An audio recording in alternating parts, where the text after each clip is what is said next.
Fala galera do Movencast, tudo bem? Hoje vamos receber o Jefferson Santana. Ele é diretor de tecnologia e inovação no grupo Apvida Notre Dame Intermédica. Jefferson, prazer te receber. Muito feliz aqui de poder te reencontrar e poder contar um pouco da sua história, que eu sei que é uma história assim, de muita realização e muito sucesso. Obrigado, Rodrigo, mais uma vez pelo convite para estar aqui no Movencast. Cara, saudade de você. Sim. A gente se conhece aí quase 10 anos, começamos pequenininho, entre aspas, e é um privilégio estar aqui para a gente bater um papo, contar um monte de história, né? Não só da minha carreira, de tecnologia e negócio, para poder compartilhar um monte de informação. É muito prazeroso, né? E é um dos motivos, né, dessa história que a gente acompanhou, né, um ou outro aí, dentro do mundo corporativo, na parte de empreendimentos próprios. Acho que é muito importante para levar um exemplo para a galera, né? Habilidades, contextos, desafios. E aí, dentro desse cenário, entender um pouco, ok, você está no mundo da tecnologia, há quanto tempo? Como que você caiu na parte de tecnologia? Você já tinha uma aptidão ou foi alguma indicação? Alguém te influenciou? Conta um pouquinho para a gente da origem. O que te levou para essa indústria que hoje é tão importante? Bem, eu sempre fui meio nerd, né, no final do dia. Então, começa daí para facilitar e eu sempre fui micreira, eu curtia muito mexer com o computador. E começou, na verdade, com seu Aderbal, meu vizinho. Eu acho que ele tinha mais de 60 anos, eu devia ter uns 10, 11 anos. E uma vez ele me chamou para apresentar um computador, eu vi um XT, eu fiquei apaixonado pelo aquilo. Legal. E, obviamente, era mais micreiro. Eu fui da época que fez cursinho de montagem... manutenção e montagem de micros PC, fazer um cursinho, enfim. Mas sempre tive aquela vontade de tentar evoluir um pouquinho na minha carreira sobre isso. Então, um pouco disso investindo mais a parte de infraestrutura. Fui originalmente lá atrás, Microsoft Certified System Engineer, Novell Engineer, e fui montando um pouco disso já na minha carreira. Ou seja, nasceu com uma vontade de mexer com computadores, nasci em infraestrutura, tive várias escolas, mas num dado momento, eu, mais do que estar enfronhado só em infra, em tecnologia lá dentro, falei, cara, como é que eu consigo tentar traduzir o que eu sei com valor propriamente dito? Então, eu tive desde tecnologia pura, fui da área comercial, vendendo tecnologia, e depois passei para o outro lado do balcão, já sentado como um cliente muitas vezes, podendo ligar o entendimento do valor para o negócio com conhecimento de tecnologia para alavancar valor. A gente, né, a gente já vivia um período da transformação digital, aí teve aquele desafio global, né, em questão à pandemia, que inevitavelmente acelerou uma série de esforços. Muita gente fala que a gente está caminhando para uma era que não é mais o digital, né, que é o hiperdigital.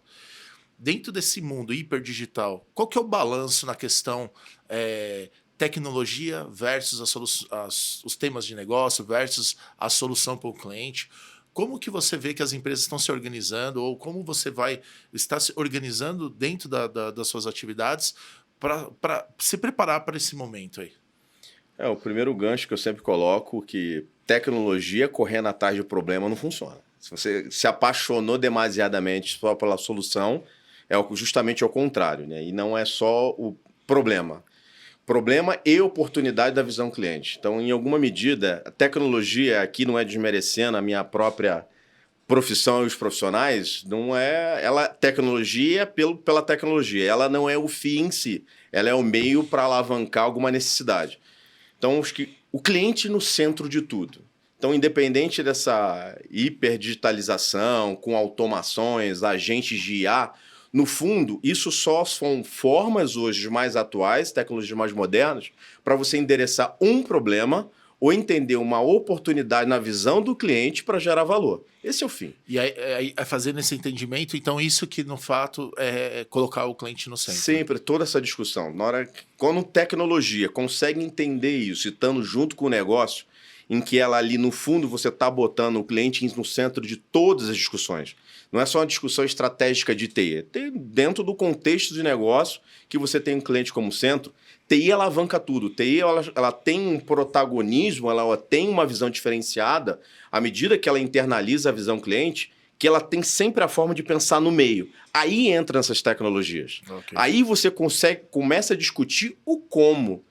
E não, aí, novamente, não é uma tecnologia correndo atrás de um problema. É um problema que encontra uma tecnologia que para interessar uma necessidade. Essa visão que é, né, quase um tripé, né, que a gente está falando ali, que tem a tecnologia, as necessidades de negócio, o cliente no centro, né? Acho que existem outros contornos também ali para ser uma figura um pouco mais ampla do que um triângulo, né, um tripé. Mas aí, uma dúvida, por exemplo, para uma pessoa... Hoje você tem bastante experiência. Quantos anos você está nessa área? Nossa, vamos parar a pensar que oficialmente, em 2003, quando eu entrei numa consultoria no Rio de Janeiro, sou carioca, vascaíno e pai de 2 filhos gêmeos. Vai fazer 4 anos agora em novembro.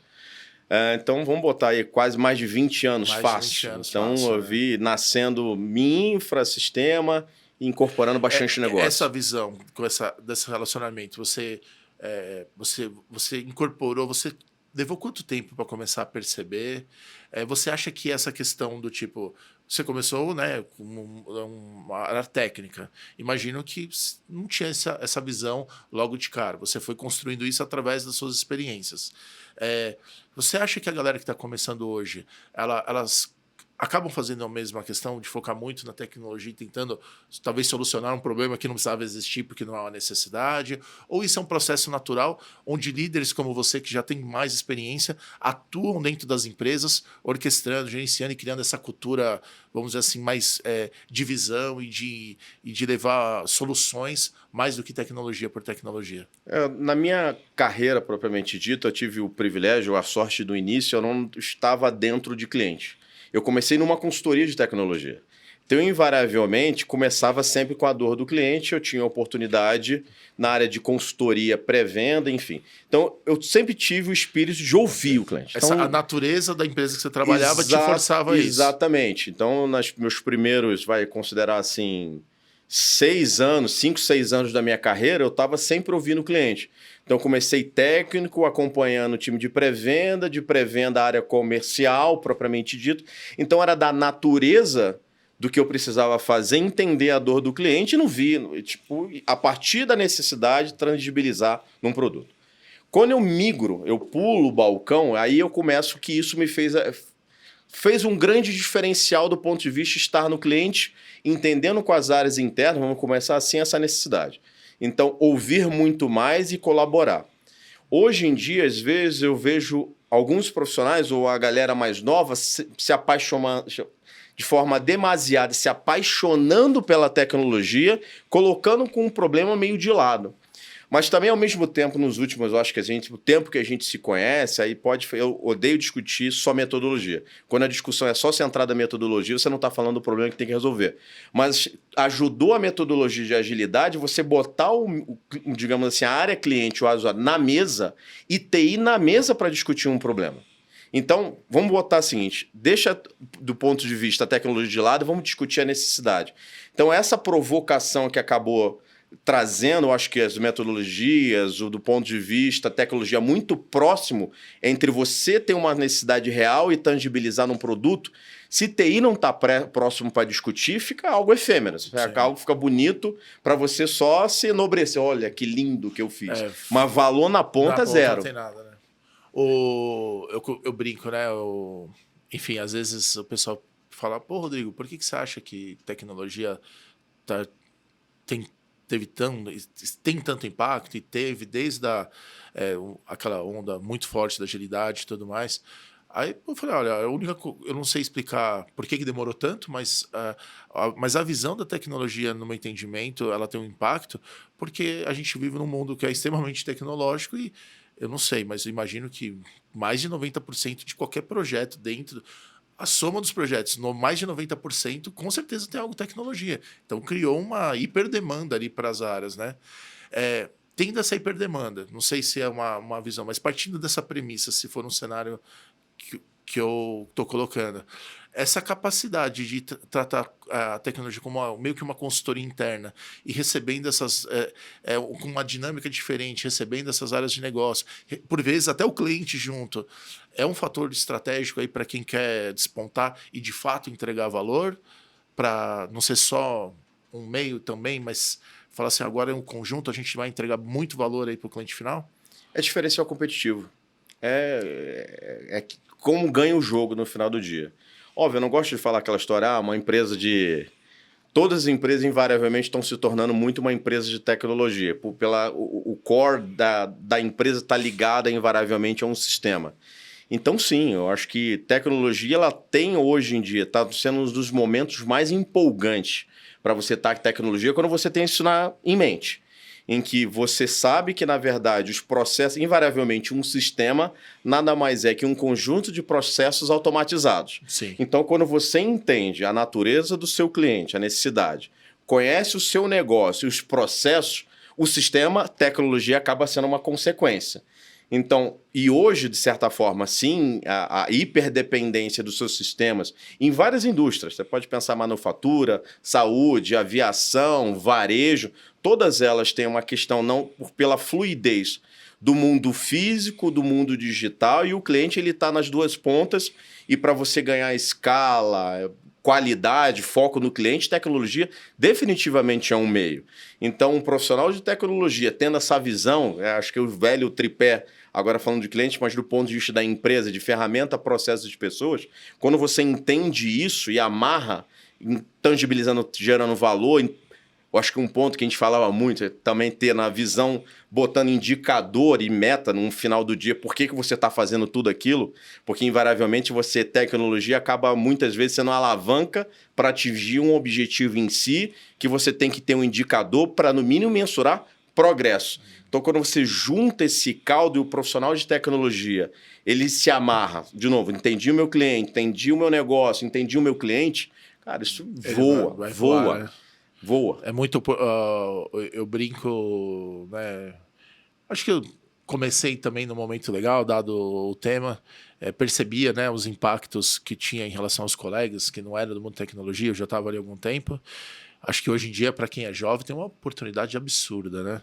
É um momento de se conseguir ter essa percepção de temas talvez são de pilares fundamentais, né? Você comentou, aconteceu num outro episódio aqui, acho que foi com a Ivone, e veio também na questão, né, do processo, pessoas e ferramentas. São coisas que me parece que se as pessoas se preparassem só um pouquinho, elas iam começar a ter essas sacadas e iam começar a ver uma mesma situação da forma diferente, né? Liderar essa turma dentro das iniciativas de projeto, dentro das squads, fazer a liderança dessa turma. Como que foi para você quando você começou a liderar equipes? Porque uma coisa a gente desempenha bem, né? A gente vai lá, a gente dá o nosso resultado, de repente, um certo dia vem o nosso chefe, o nosso líder e fala assim, pô, quero falar com você. Você fala, puta, agora eu dancei, né? Aí ele fala, não, ó, tu vai virar geralmente, né? Você vai virar um coordenador, aí depois vira um gerente. O que mudou na sua vida quando você falou assim, pô, agora eu era um cara muito bom, ainda sou, né? Não deixei de ser, mas eu preciso agora ser bom não só para eu trabalhar, para fazer um time inteiro trabalhar e ajudar. Como foi uma transição desse para você, para quando você passou a ser um líder de equipe, por exemplo?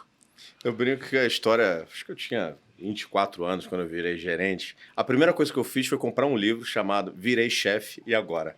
Tipo, eu não havia sido preparado. Tinha, na verdade, a vontade, tenta aquela... Bom, 20 e poucos anos, eu quero ser chefe, mas no fundo, quer ser chefe, cara.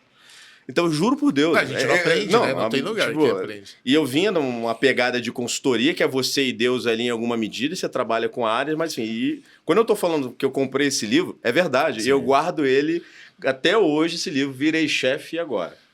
Bem, um líder, de certa forma, é tentar apontar um norte, em alguma medida, garantindo que você tenha algum conjunto de valores intransponíveis, ligando, do ponto de vista que você está andando numa empresa com os valores seus, óbvio, que acaba sendo misturando, os valores da companhia com objetivos estratégicos e fazer cada um trabalhar em prol daquilo.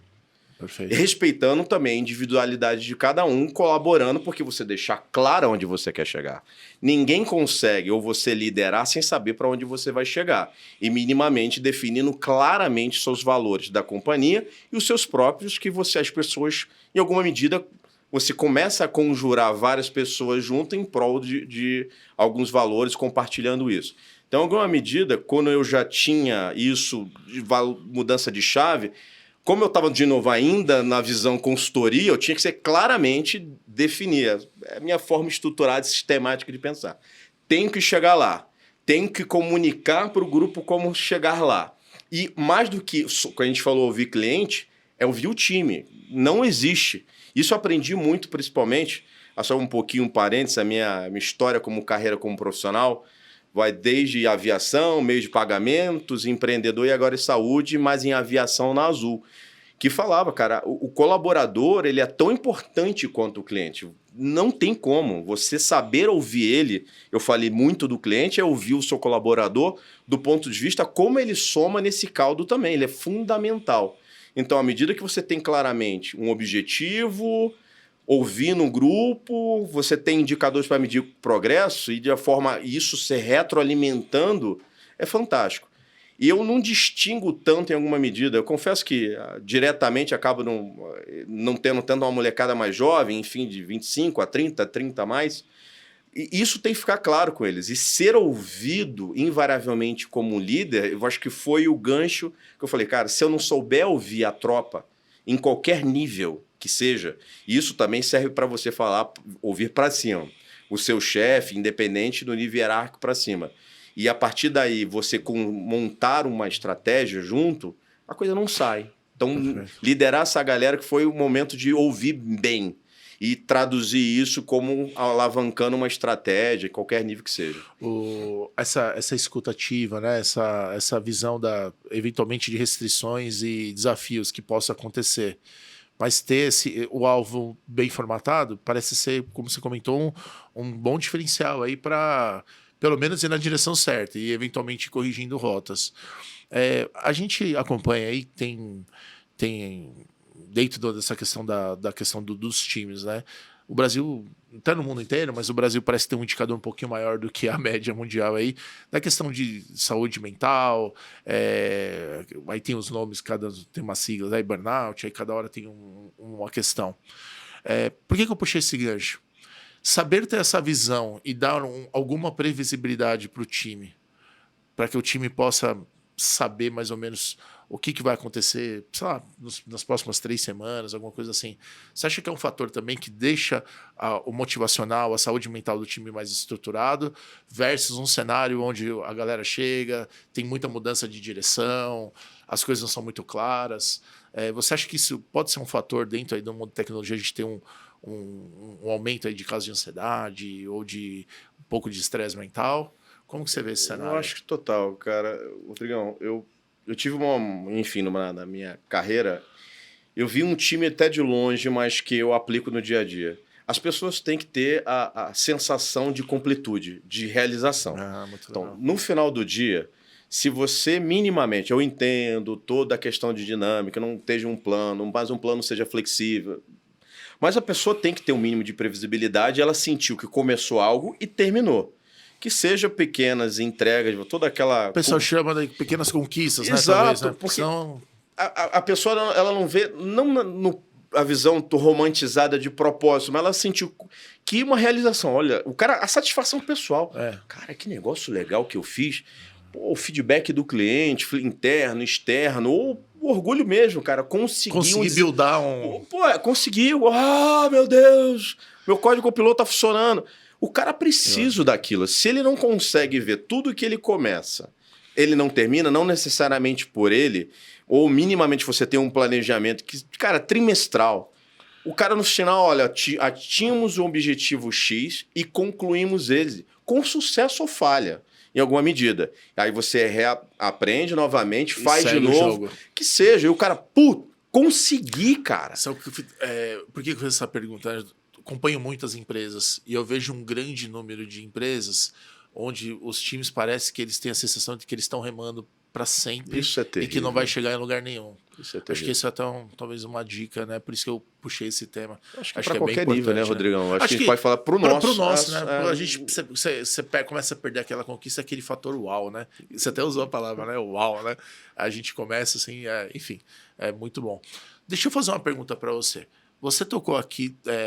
eu vou fazer várias perguntas, né? Acho que é a minha função aqui hoje, né?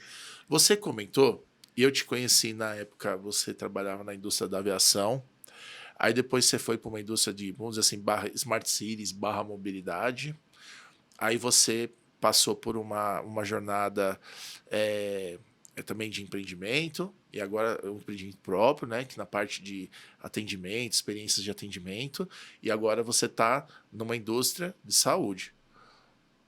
Como é que faz para se adaptar em todas essas indústrias? Tem alguma técnica? O seu lastro técnico te ajuda? Como é que faz para poder performar bem, mesmo com a mudança das indústrias? Conta aí qual que é o segredo para a gente aí. Agora, em retrospectiva, eu parava a pensar assim, né? Foram 10 anos quase de aviação, tipo, chamou de Smart City, mobilidade, eu chamo de mês de pagamento, 3 anos, empreendi com a visão de atendimento e agora 3 anos em saúde. Para mim, uma forma de eu sempre entender é estar na ponta da linha. Acho que entrei numa indústria nova, exemplo, saúde. Estou há 3 anos. O que eu entendia de saúde? Nada.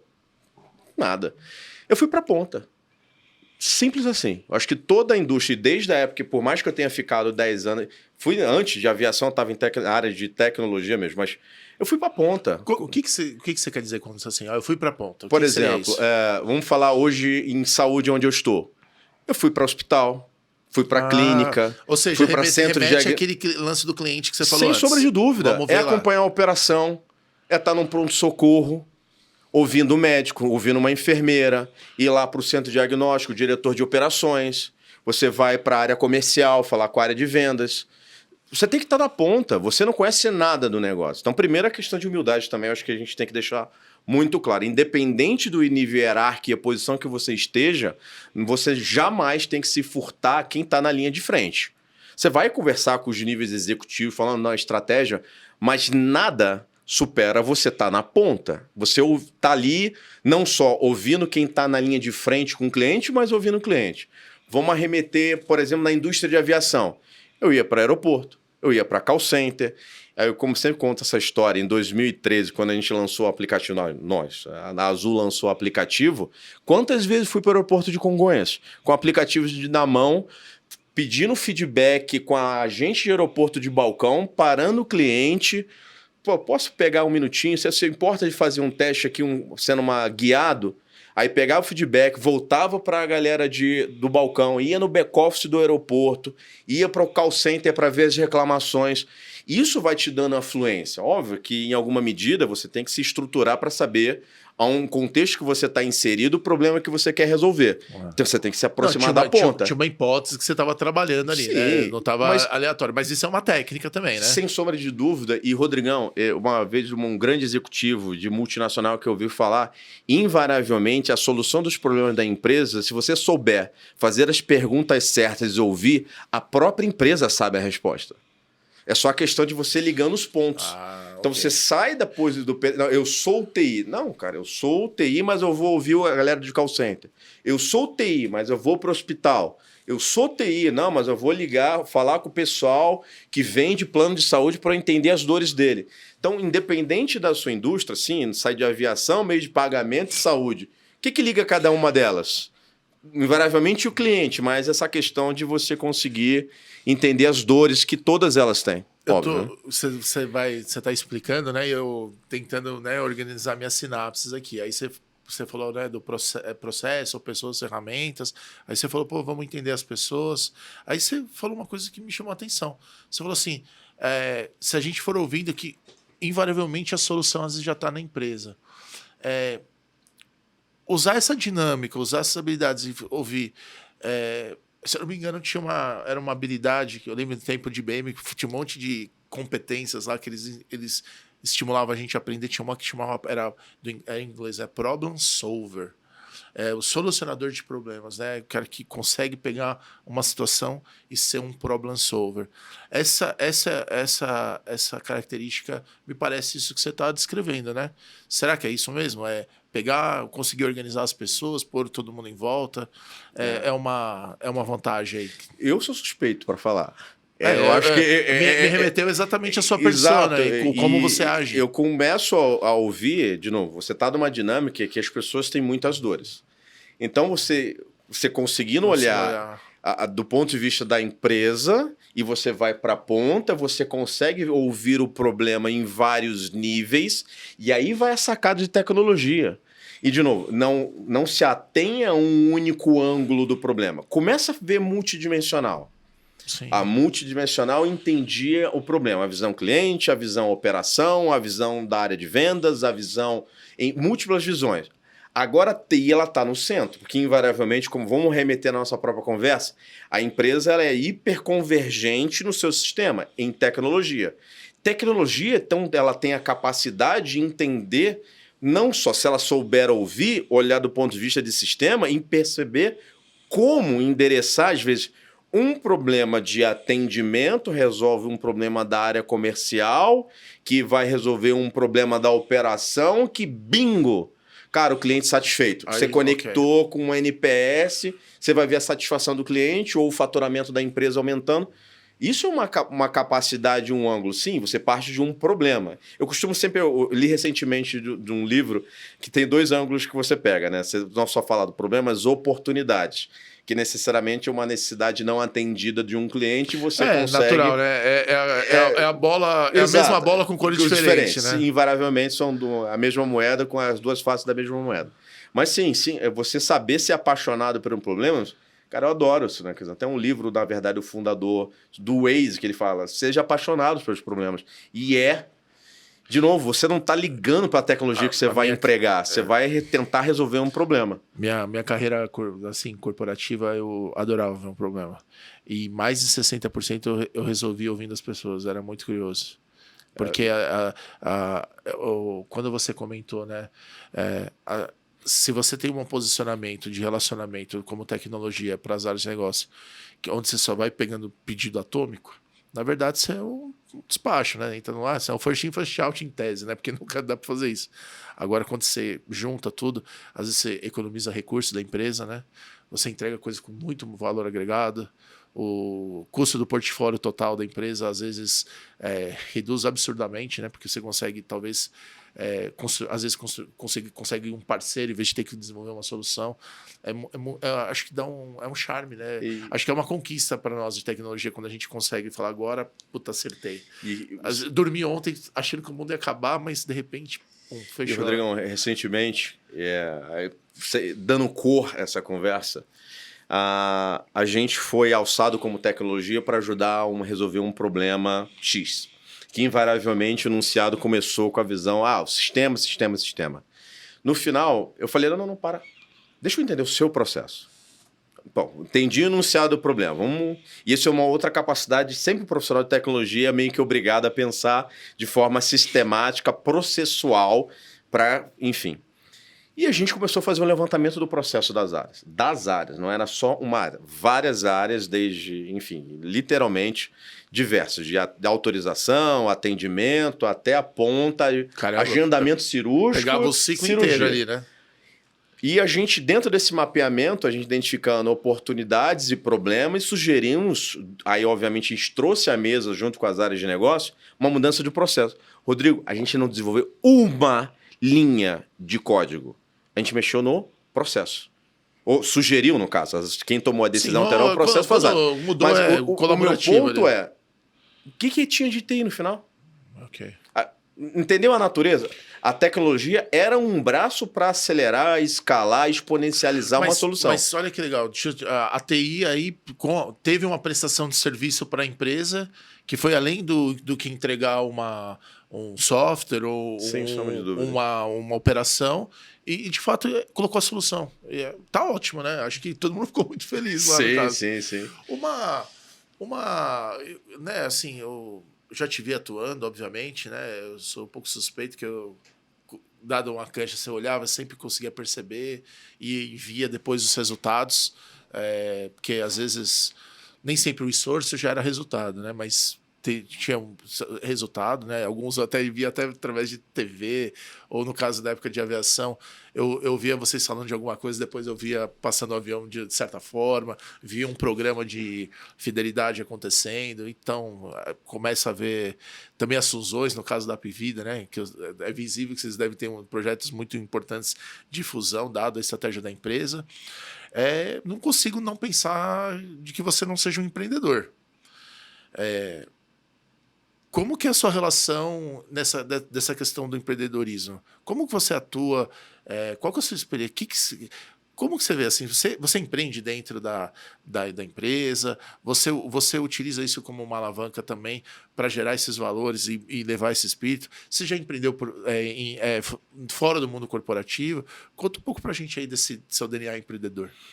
Eu adoro criar coisas novas. De novo, vamos voltar com o ponto que a gente acabou de falar de ser apaixonado por um problema. Cara, eu sou apaixonado por um problema. Né? Você começa por uma paixão. O seu propósito está numa paixão. Exato. Né? De novo, isso é demais, cara. Dentro do mundo corporativo, nada impede. Eu acho que todo mundo... Desculpa te interromper. É que eu não posso perder o gancho. Quando você faz algo que você ama, que você tem a paixão, o resto é consequência. Exato, né? Cara. E TI sempre foi minha paixão e como eu consigo pegar a tecnologia e avançar. Então, essa questão de empreender, eu acho... De novo, uma empresa é um mar de oportunidades, ou depende do ângulo, oportunidades ou problema que a gente estava falando aqui. E você vai alinhar com a estratégia da empresa. Tá? Você feito o seu feijão com arroz, ainda tem um mar de possibilidades. De você explorar novas formas que gerem valor para a companhia, do ponto de vista de faturamento. E eu sempre adorei fazer isso. Não é só fazer, não, me deu um problema e resolvo. Tá, eu fico caçando o problema também. Você tá ali na ponta, aquilo que ainda não tá na superfície, ou às vezes ainda não ganhou o holofote, porque tem outros, mas tá lá. E isso você começa a pegar. E, cara, como é que eu testo uma coisa nova? Do ponto de vista, vamos pensar lá atrás, na Azul, de trazer toda a questão de digital, do aplicativo, quando a gente estava fazendo toda aquela jornada digital, que hoje é muito fluido para a gente fazer check-in digital, via celular, fazer interação com o seu programa de fidelidade, compra de passagem, toda a questão de você ciceronear o cliente, cheio de alerta, mudou o voo. Cara, à medida que você está evoluindo, eu falei, cara, tem um problema, eu vou pensar assim, como é que eu consigo entender para dizer qual é a esteira de bagagem que o cara tem que fazer a restituição? Eu fui para o aeroporto, mas alguém pediu isso? Não, mas eu achei muito legal. E todo esse mundo digital ali, para mim, foi um apaixonante. Depois, na empresa de meios de pagamento, a mesma coisa. Em que foi até um case legal para mim, que à medida que tinha um desafio de negócio, estabelecido, a gente tinha que fazer. Mas dentro daquela transformação que a gente está olhando, cara, aqui tem uma oportunidade de um outro negócio. Outro negócio que não foi pensado até então. E aquela perspectiva, vou começar a vender esse negócio internamente para os acionistas da empresa, que no final conseguiu fechar um grande contrato com a maior locadora de veículo do país. Mas ninguém tinha pensado ali, mas era uma forma de empreender, você entendendo que, cara, aqui tem uma forma legal de expandir o portfólio da companhia e chegar lá. E nesse apetite, eu falei, cara, mas também quero ter uma experiência como você. Abri o meu próprio negócio. Quando eu decidi uma conjunção saindo da empresa, tive a honra e privilégio dos meus 2 sócios que eu conheci até então, deixa eu fazer uma coisa do zero. Não estou numa cadeira de executivo, não estou numa empresa. Óbvio que esses 2 sócios me ajudaram bastante. Mas ter essa experiência partindo de um problema conhecido da indústria, em que, só voltando, rememorando ali de 2016, se você pensar ali 2014, 15, 16, 17, a gente falava muito de chatbot. Chatbot. E eu, do lado como cliente, vi que quando você derivava um atendimento do bot para o humano, que é o atendimento digital, invariavelmente o atendente ficava sozinho. Tava eu e Deus tendo mal e porcamente o contexto da conversa que veio com o bot. Lembra desse contexto? Derivava... Sim, eu lembro que tinha, foi o primeiro desafio da era pós-bot automatizado, era que quando fizesse para transferência humana, levasse a toda a comunicação. No mínimo a conversa. Mas o que você está provocando é ainda mais, né? Por que ele não continuava conversando com o bot também? Dava esse contexto. Então nasceu da necessidade de um problema. Não tem uma empresa grande, vamos começar do zero. Temos uma ideia, temos um potencial de um produto que tem um mercado potencial X de clientes em que a gente testou as hipóteses. Levou, óbvio, de novo, sempre dou mérito para os meus 2 sócios. Tinha como a gente buscar os investidores, botamos a ideia, conseguimos fazer uma boa captação para começar do zero. Ou seja, com uma ideia, detalhamento de produto, montagem de time e construção, e você, tá aqui. Testou, levou de volta para o mercado, resolvendo, endereçando um problema real. Então, essa experiência de ter empreendido um CNPJ dos outros para o meu próprio, cara. Mas todos basearam, agora vamos voltar que a gente falou, de um problema, de uma necessidade real, que você tem que encontrar eco. E isso é muito legal. Ou seja, você teve que lidar com alguns outros temas, mas a forma, você diz, basicamente a mesma. Até a gente... E isso eu fiz questões, de novo, o grupo ali reunido, a gente partiu de uns 4, 5, 6 meses entrevistando o cliente, do real. Dado que sócios já estavam num grande cliente, uma grande seguradora do país, que, diga-se de passagem, depois ela veio a comprar 1/3 da empresa que eu tive a honra e o privilégio, junto com o grupo, comprar 1/3 dela, a gente passou 4, 6 meses, cara, entrevistando a operação. A gente foi fazer na época de pandemia, conversando com a atendente de call center, muita honra. Discovery, cara, gigante. Agradeço imensamente todos eles que pararam para ouvir falar do problema que eles tinham, e como eles já sabiam muitas vezes como resolver. E tecnologia só não tinha plataforma. Falando aqui meio de desenvolvedor para desenvolvedor, os ifs e os thens eles já sabiam. Eles só precisavam de alguém que conseguisse organizar essa visão. Exato. Só que isso não é fácil, né? Não. Você ficou 6 meses. Nesse período ali foi um investimento que a gente fez, contratamos alguns parceiros para nos ajudar a fazer esse mapeamento da jornada de atendimento, para que a gente conseguisse ter um produto que tinha potencial. Sim. Então, de novo, empreender nasce também, acho que... Eu admiro muito, acho que quem empreende por si só, eu tenho baita admiração, cara. Acho que eu digo, tinha que ter... É um misto... Admiração, concordo, mas tinha que ter medo também, porque os caras é meio louco. Nossa, eu acho que foi muito legal fazer, a empresa até hoje... Mas legal, eu confesso que eu tinha, cara, frio na barriga. Sim. A gente fez a captação, fizemos investimento do início. Eu falei, olha, se a gente não conseguir alavancar o produto, no final, só para amarrar, a gente criou uma plataforma de atendimento humanizado e digital que era um cockpit do atendente, em que ele não só tinha toda a visão das informações do que vinha dos outros atendimentos, mas essa plataforma era flexível para se integrar com sistemas legados para lidar. Ele não precisava dar alt-tab em múltiplos sistemas. Era uma plataforma que dali... Vinha do bot, ele estava espetado com sistemas legados e por dentro ele fazia... E eu dava insights da conversa do bot com a conversa já humano para resolver um problema e com base de conhecimento. Cara, nessa sua plataforma, o seu cliente final era o atendente. Por isso que você foi falar com ele. Exato. Porque a vida dele ficou melhor. Sem sombra de dúvida. Você reduzia o TMA, você tinha uma taxa de resolução no primeiro atendimento, porque estava tudo integrado. E ali foi a grande sacada para acelerar. Inevitavelmente, eu imagino que num business case que vocês faziam para o cliente, se você precisava de 80 pessoas, 100 pessoas no atendimento, isso tinha uma redução e permitia investimento em outras áreas, né? Sem sombra de dúvida. Engraçado, né? Só curiosidade, assim, né? Coisas de nerd também que você falou. A minha origem muito na consultoria é tecnologia e tal, mas tem uma coisa que eu sou apaixonado, que é o Lean. E essa questão de... Por exemplo, se o cara tem 5, 6 sistemas, tem que dar da alt-tab para cá, é um tipo de desperdício. E desperdício é uma das coisas que o Lean quer eliminar. E é uma das práticas que também o Ágil acabou herdando do Lean, né? Mas é do Lean mesmo, que é você ter essa redução de tempo. Então, por isso que quando a gente geralmente vê aqueles filmes de fábricas, né, principalmente linhas de produção de montagem de equipamentos, de carro, que é mais comum, às vezes você vê que tem uma máquina só para girar o motor. Mas por que uma máquina não é uma pessoa? Cara, que se for a pessoa, ele vai fazer isso 200 vezes por dia e não sei o que lá, e aí tem a movimentação, e aí a galera olha tudo. Agora, imagina a pessoa no alt-tab. Ah, beleza. Aí, o cara acordou bem, teve um dia legal. Legal. Só que vai dar, vamos supor, né, uma jornada típica, sei lá, de 6 horas. O cara começou a trabalhar lá às 8. Quando é 11 da manhã, cara, ele não aguenta mais alt-tab. Começa a ficar ruim para ele, né? Imagina o impacto que vocês não faziam na vida dessa pessoa, né? Desse atendente, com uma plataforma, sugestão e tudo mais. E aí, era inevitável, né? Igual quando a gente vai numa loja e vai ter um atendimento de comprar um sapato. Se o cara tá puto, cara, tu vai ser mal atendido, você vai ficar puto também e às vezes nem vende, né? Eu acho que sensacional isso daí, cara. Parabéns aí pela jornada, né? E de novo. E o legal é que às vezes a gente não consegue completar, né? Você, na sua primeira tacada, você fez um ponta a ponta aí. Exato. Full house, sei lá como chama isso daí.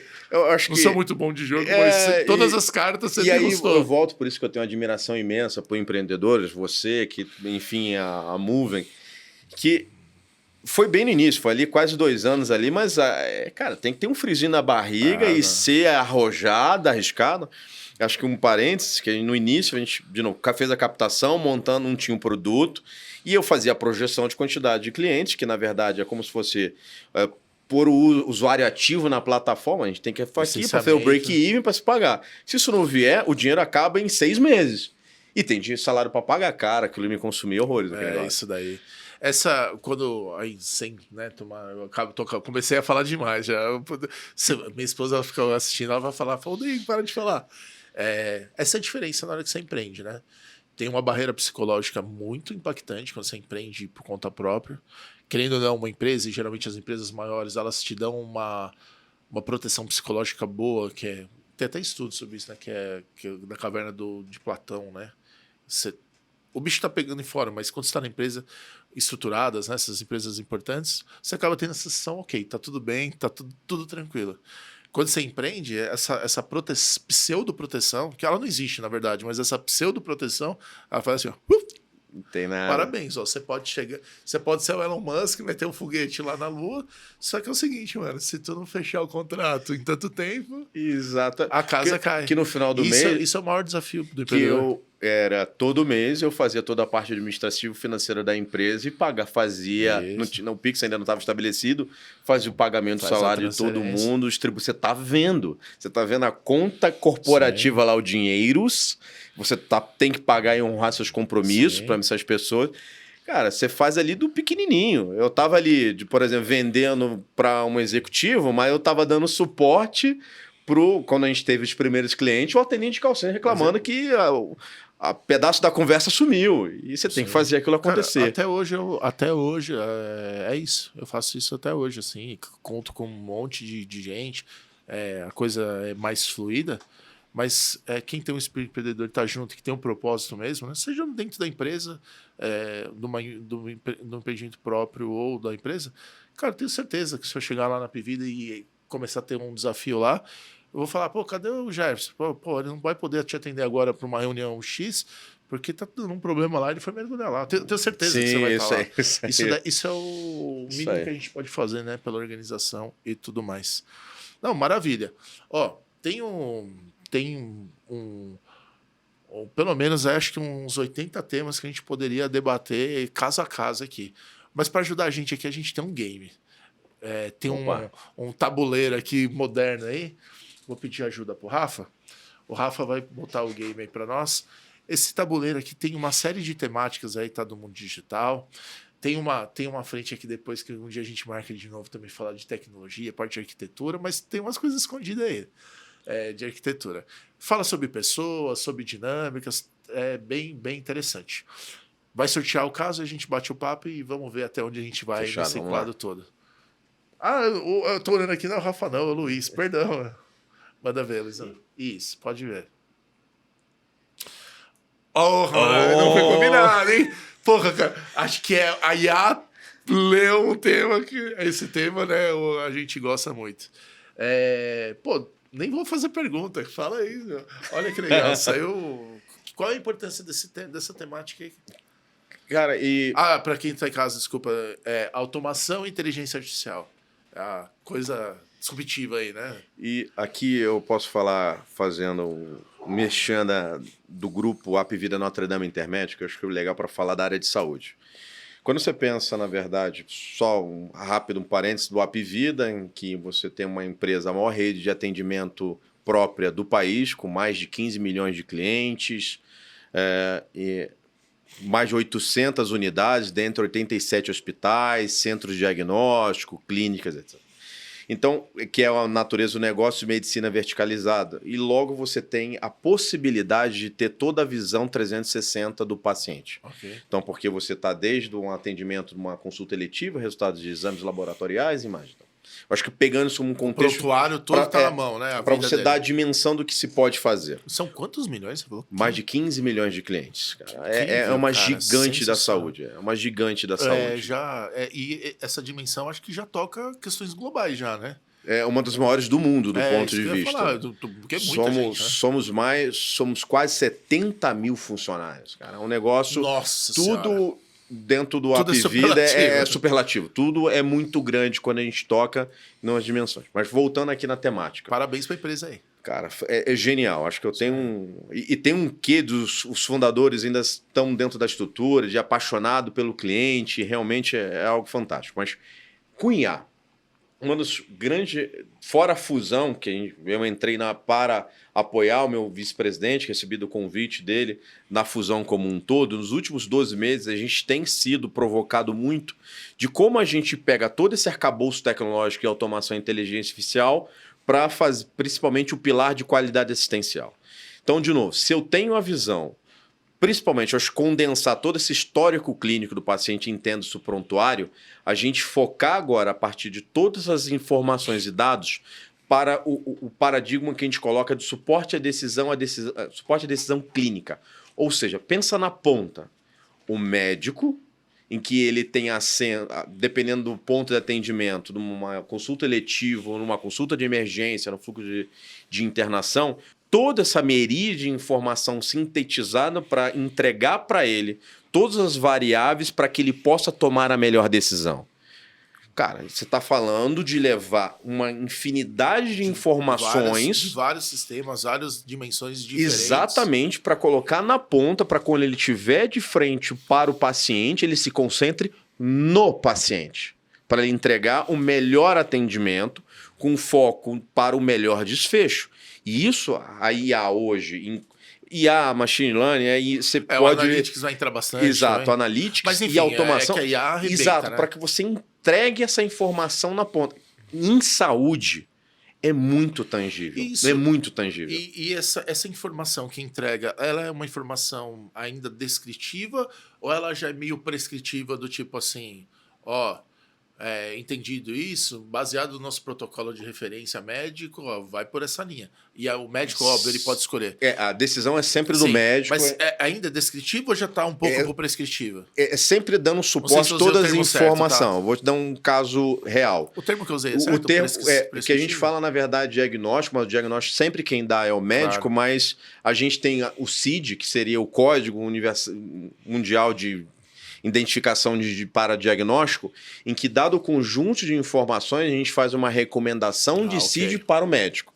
Ele está ali de frente, ele analisa as informações todas para ele, para a melhor decisão em relação com o foco diagnóstico. Então, sim, a gente até posso falar isso mais claramente, porque já foi falado, é um caso público, da nossa IA de recomendação de CID, em que a gente faz, diante da anamnese, o conjunto das informações, mais as informações adicionais do médico, faz uma recomendação de CID para que o médico consiga dar a melhor conduta. Cara, é na veia. Eu acho que é na prática todo esse ecossistema funcionando. Imagina, né? Alguém mais crítico pode falar, mas alguma coisa, o médico. Não, você deixou claro, né? É o médico que faz. Só que é igual, eu tô fazendo uma analogia e você me disse a verdade. Às vezes a gente tá brincando aqui com a inteligência generativa, né? Você nem tremo tanto assim, né? Com certeza usa, né? Mas a gente tá mexendo no chat GPT, às vezes você faz uma coisa, aí ele torna aquilo que você pediu, mas ele traz um negocinho a mais que você não tinha pensado. Nesse cenário pode acontecer também, né? O médico falou, pô, acho que eu tô tranquilo aqui e tal, mas de repente dá uma pista ali de um CID que ele não tava pensando. E pode ser que seja um caminho, né? Sim, e a gente tem... É muito grande, acho que você vê muito, na verdade, em saúde, as IAs com foco em imagem. Que você olha uma imagem e a partir dali, a gente tem ali a IA de CID é texto. A gente tem duas vertentes, são duas vertentes separadas. A de texto... E a gente tem... A de texto é baseado nos atendimentos, como você descreveu. As informações... Toda a informação, chegou com febre, dor, anamnese, sinais vitais, resultados laboratoriais, lado de exame. Que projetaço esse, esse é como diz o nosso fundador e nosso presidente, o Dr. Cândido, cara, é apaixonante. É o potencial de você vendo... Mais do que para a empresa, é valor na ponta. Eu costumo dizer que, na verdade, eu fui treinado para a gente manter a pontualidade de voo. Em saúde, você está ajudando a salvar vidas. Cara, isso é lindo demais. Isso é lindo demais nesse contexto. Então, ou seja, esse trabalho, a questão da inteligência artificial já está viva aí dentro, não, obviamente. Deixa eu fazer uma pergunta. Para você, a IA, por exemplo, pegando uma cloud computing, foi um baita de uma temática também. A IA, baita temática também. Você vê pesos diferentes entre elas? Você acha que elas estão correlacionadas? Uma levou a outra, em alguma medida. Existia a necessidade, vamos falar, vou deixar a IA aqui e falar de computação em nuvem. Eu nasci em infra, certo? E uma das pontos que eu sempre coloquei, às vezes a gente TI desperdiçava ou investia muito tempo TI para manter TI viva. Sim, a computação em nuvem, ela começou a liberar algumas amarras de tecnologia em que ela não precisava se preocupar com o básico. E o básico mata. Uma empresa, se a TI não está fazendo, o seu básico era se manter. Então, a computação em nuvem trouxe, do ponto de vista, uma flexibilidade, automação nesse sentido e acesso a tecnologias em que, outrora, se você pensar em on-premise, para voltar num mundo que eu curto bastante também, que você não tinha. Você tinha que investir investimento em tecnologia, em pessoas, em maturação. Os serviços que você tem hoje na nuvem ia ter um custo multimilionário ou bilionário para você ter e sair codificando. Né? Coisas que se demoraria anos para fazer uma maturação, principalmente de pessoas, para você se tornar fluido em algumas tecnologias. A computação em nuvem te colocou no outro patamar. Você precisa ter a propriedade, né? Você faz o uso, né? Exato. É o as a service, inclusive, né? Por isso que é isso. Por isso que eu tenho algumas outras discussões, se você quiser falar de computação em nuvem, quando a gente fala muito de lock-in em nuvem. Cara, nuvem trouxe uma série de aceleradores para você não pensar mais em coisa muito básica. Em outras palavras, isso trouxe para que você teve um dos pilares é acesso a tecnologias. Aí quando você fala de IA, nesse sentido, ela também é fluida.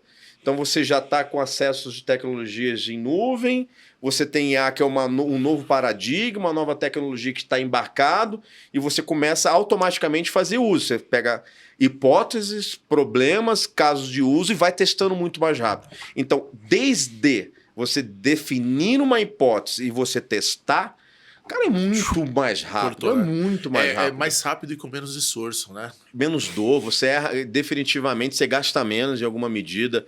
Você consegue, quer queira, quer não, a tecnologia em alguma medida, são vários clientes ao mesmo tempo testando, então muitos aprendizados são inerentes a estar disponível a um grande público.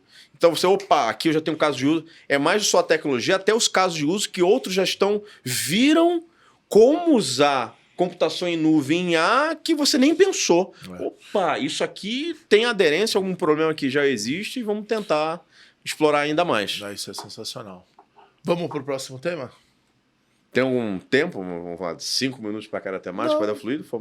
É o tempo de passar aquele belo insight ali. Orçamento e investimentos. Essa temática é uma temática muito importante aí quando a gente fala do mundo, principalmente transformação digital, a gestão de um portfólio de serviços. E a minha pergunta vai talvez até pegar um gancho aí da IA para a gente dar uma continuidade nas conversas.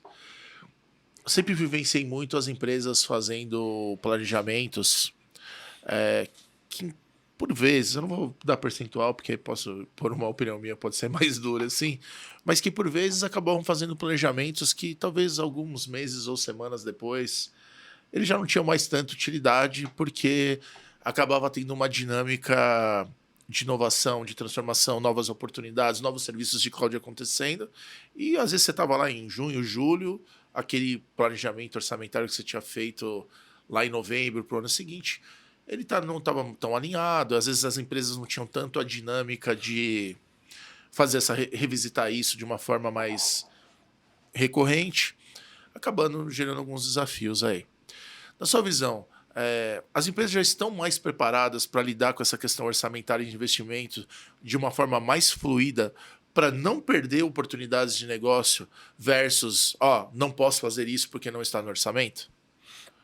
Acho que são duas visões. Eu acho que acomodar novas oportunidades, que você está querendo dizer nessa visão. E na formação, quer queira, quer não, a dinâmica das empresas é você. Inclusive, estamos no períodos. O período é bom, né? Em outubro, em setembro a novembro, normalmente as empresas, as grandes empresas, fazem a formação de orçamento. Então, acho que essa dinâmica tem que ter um mínimo de previsibilidade. Mas a maturidade das empresas, eu vejo ela aumentando. Isso qualquer lado, não é só tecnologia. A tecnologia é um braço, obviamente. Não, é como um todo. Estamos falando aqui visão corporativa. Vamos falar de CAPEX, para investimento. Invariavelmente você faz uma projeção de um orçamento, mas tem que estar ligado para o retorno esperado. Eu lembro, isso acho que numa dinâmica em todas as empresas, é quase uma pergunta que eu sempre ouvi numa antiga. Para cada dólar que eu te dou, quanto você me dá de volta? E não basta só amarrar TI, é amarrar todo mundo naquele empreendimento interno da companhia de um projeto. Então, à medida que a empresa ela começa a minimamente ter essa visão de investimento e retorno, você consegue ter aquela questão do accountability de todas as horas, cara, quem está de fato junto, visão negócio, tecnologia, para você entregar um produto, um novo serviço, em que você tem indicadores para mensurar retorno. Isso é uma coisa. Mas a empresa tem que ter espaço para risco, porque tem um imponderável que você vai surgir ao longo do ano, você vai fazer um novo investimento, em que você, muitas vezes, inovação, você não tem como mensurar retorno. E às vezes nem é só para risco também, né? Pode ser que dá uma hipótese dá muito certo, né? Você tem que estar preparado. Você tem que estar aberto para investir com apetite de risco mesmo. Então, sim, as empresas estão entendendo isso em alguma medida.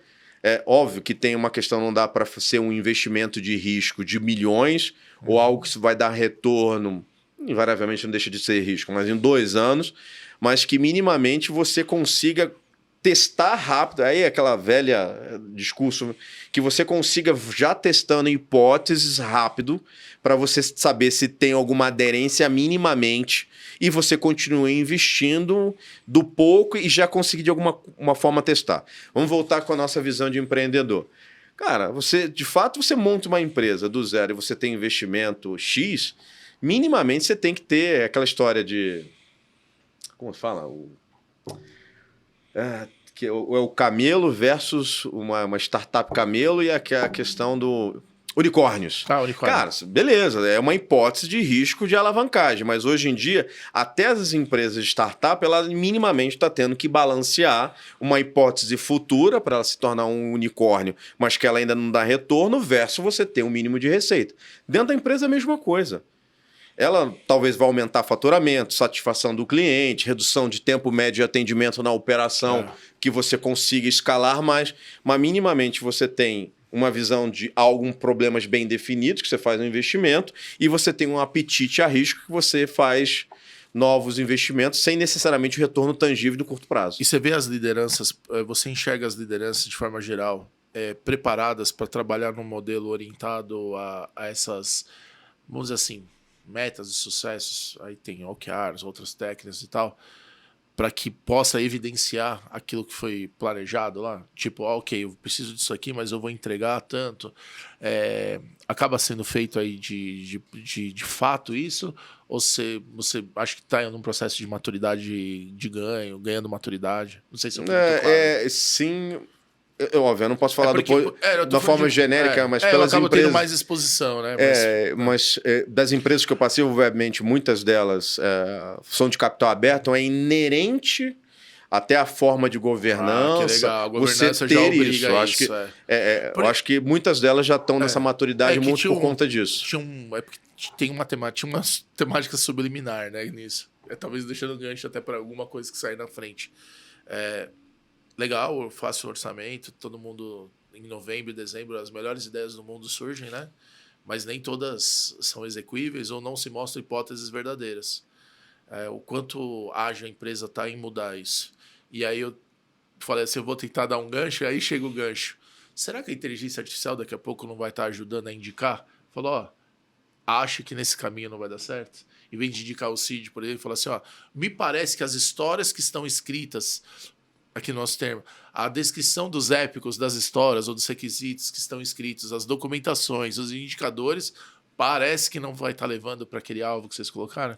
Eu acho que é menos com as tecnologias de inteligência artificial, algo do gênero, óbvio que acaba sendo alavancando, mas muito mais uma cultura de tomada de decisão baseada em dados. Essa cultura está surgindo do data-driven?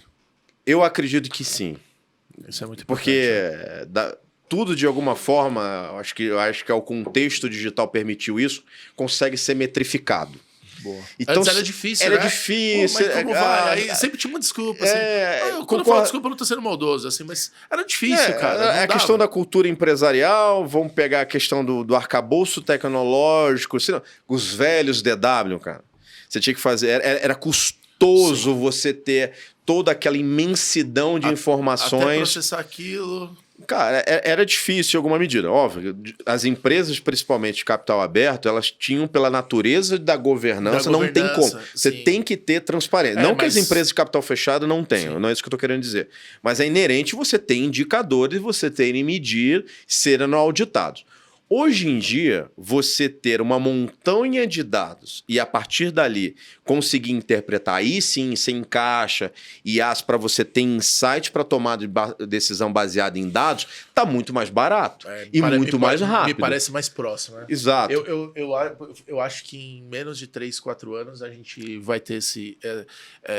eu acho pouco improvável que esses gigantes da tecnologia não estejam criando soluções de gestão de portfólio e parte de orçamento e investimento usando isso daí. E tecnologia é só É o copilot do portfólio management, entendeu? E tecnologia, soluções, é parte da história. Sim. Recentemente eu tive uma conversa com até uma empresa de treinamentos, de dados, cara, mas se você não começar... Qual é a outra parte da história?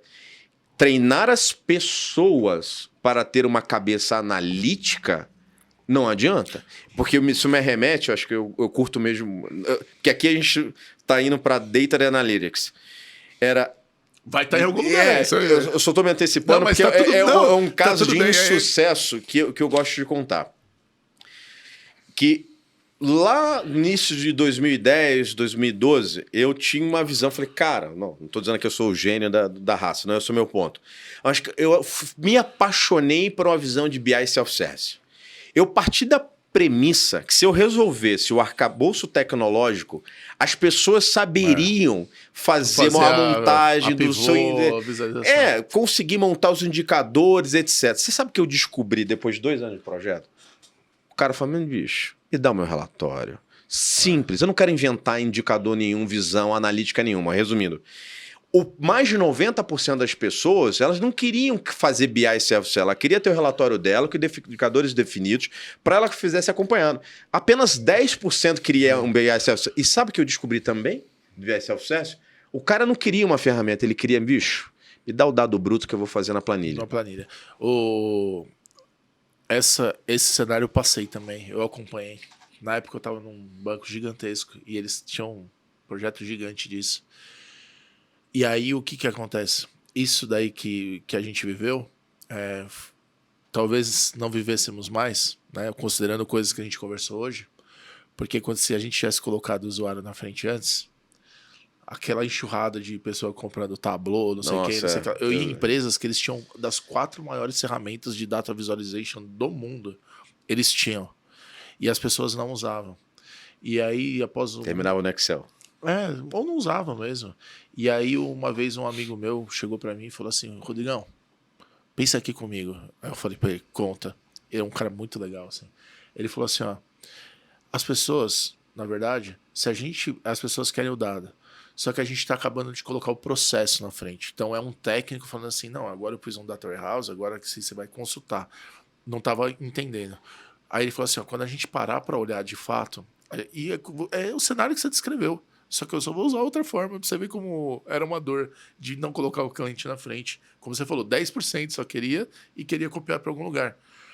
Se você fosse perguntar para ele e falar assim, para que você usa o relatório? Aí ele falou assim, sabe, que metade vai falar, não, cara, eu pego esse relatório, depois eu mando imprimir porque eu não enxergo muito bem, aí eu vou olhando assim, todas as linhas. Quando a linha de cima for maior do que a linha de baixo, no número, eu marco aqui com a minha caneta, e aí no final eu pego e anoto todos esses aqui no papel e mando para o meu chefe que ele quer ver isso toda semana. Traduzindo, não precisava do relatório. Sim.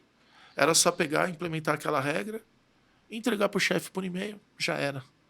Então, e ter ignorado aquilo que você estava quase, né, dando uma aula para nós aí sobre colocar o porquê, colocar o cliente na frente, mais do que a ferramenta, aí eu levei de aprendizado. Tanto que em qualquer lugar que alguém me pergunta sobre, vamos fazer eles chamam de data literacy, né, uns nomes difíceis assim, eu falei, show de bola, para quê, para quem, por quê? Porque, cara, eu já vi empresas com as melhores ferramentas, eu não usava. Se então, genuinamente uma ideia é sobreviver a 5 porquês... você chegou... 5 Whys, né? Isso aí. Você chegou... não, pô, tu tá contando o segredo da minha carreira, cara. Pra quem tá em casa, é assim, ó. Serve pra tudo isso. Alguém tá te pedindo alguma coisa, não importa, você tá discutindo se algo faz sentido ou não. Isso pode ser na vida pessoal, profissional. Para você entender de fato a necessidade daquilo, você faz a pergunta de um porquê. Aí a pessoa vai responder. Aí você pergunta o porquê, por quê. Se chegar no quinto, pode ir que esse negócio é bom. Geralmente no terceiro já... no terceiro não é que acaba com a ideia da pessoa pergunta. A própria pessoa às vezes tem um insight e fala, realmente. Então acho que esse caminho é bom. Vamos pro próximo aí, Messi. Você vai ver que vai sair, como tá ouvindo nós, vai sair a Data Analytics, quer ver? Tá aqui, o Data Analytics. Cultura da inovação. Cara, essa parte eu tenho acompanhado aí algumas postagens suas, alguns comentários, vejo as suas postagens também são as escritas, né? Inovar, dentro do que a gente está falando. Você descreveu vários cenários aí de inovação, sua carreira é bem recheada de inovação. Como criar essa questão dessa cultura da inovação, ou levar porque a empresa também tem a inovação dentro da cultura e eventualmente não seja... aquele ali é o departamento da inovação, né? Que seja até para estimular, né? Que as pessoas falem, olha aqui, como que você já teve experiência disso? Você trabalha com isso? Você usa essa cultura de inovação aí de alguma forma? A Apvida está trabalhando isso, faz isso? Conta um pouquinho para a gente aí. O Apvida sim faz isso. É o Apvida que fala? É a Apvida, na verdade. Hoje é a Apvida. A Apvida Notre Dame Intermédica. Cara, as pessoas, vamos voltar, que parece que a gente se gira Tá parecendo que caiu em algum lugar, né? E volta nas pessoas. Cultura de inovação, novamente, cai nessa história de você, de novo, além de ouvir o cliente, você ouvir as pessoas, ela entender que, de novo, novamente aquela história que se você falar que a maioria dos problemas da empresa, a própria empresa sabe resolver, ou seja, basta você fomentar, dar os canais, ferramentas para que as pessoas possam colaborar de alguma forma e você ter programas como a Apvida tem de reconhecimento das boas ideias e ver tangibilizada na ponta.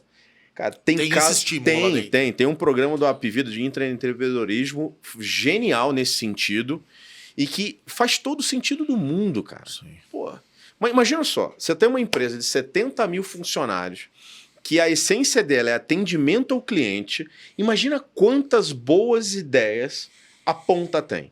Então, a forma de você fomentar a cultura da inovação, primeiro é você deixar claro que o cliente está no centro da estratégia, o cliente está do centro dela existir, e você ouvir os colaboradores do dia a dia. Todas as empresas que eu tive o privilégio de passar tinham isso com uma cultura que, em alguma medida, é intrínseca no Apvida, é algo do DNA da empresa, mas, por exemplo, aí eu gosto de citar, acho que é um case público também, da Azul também era assim.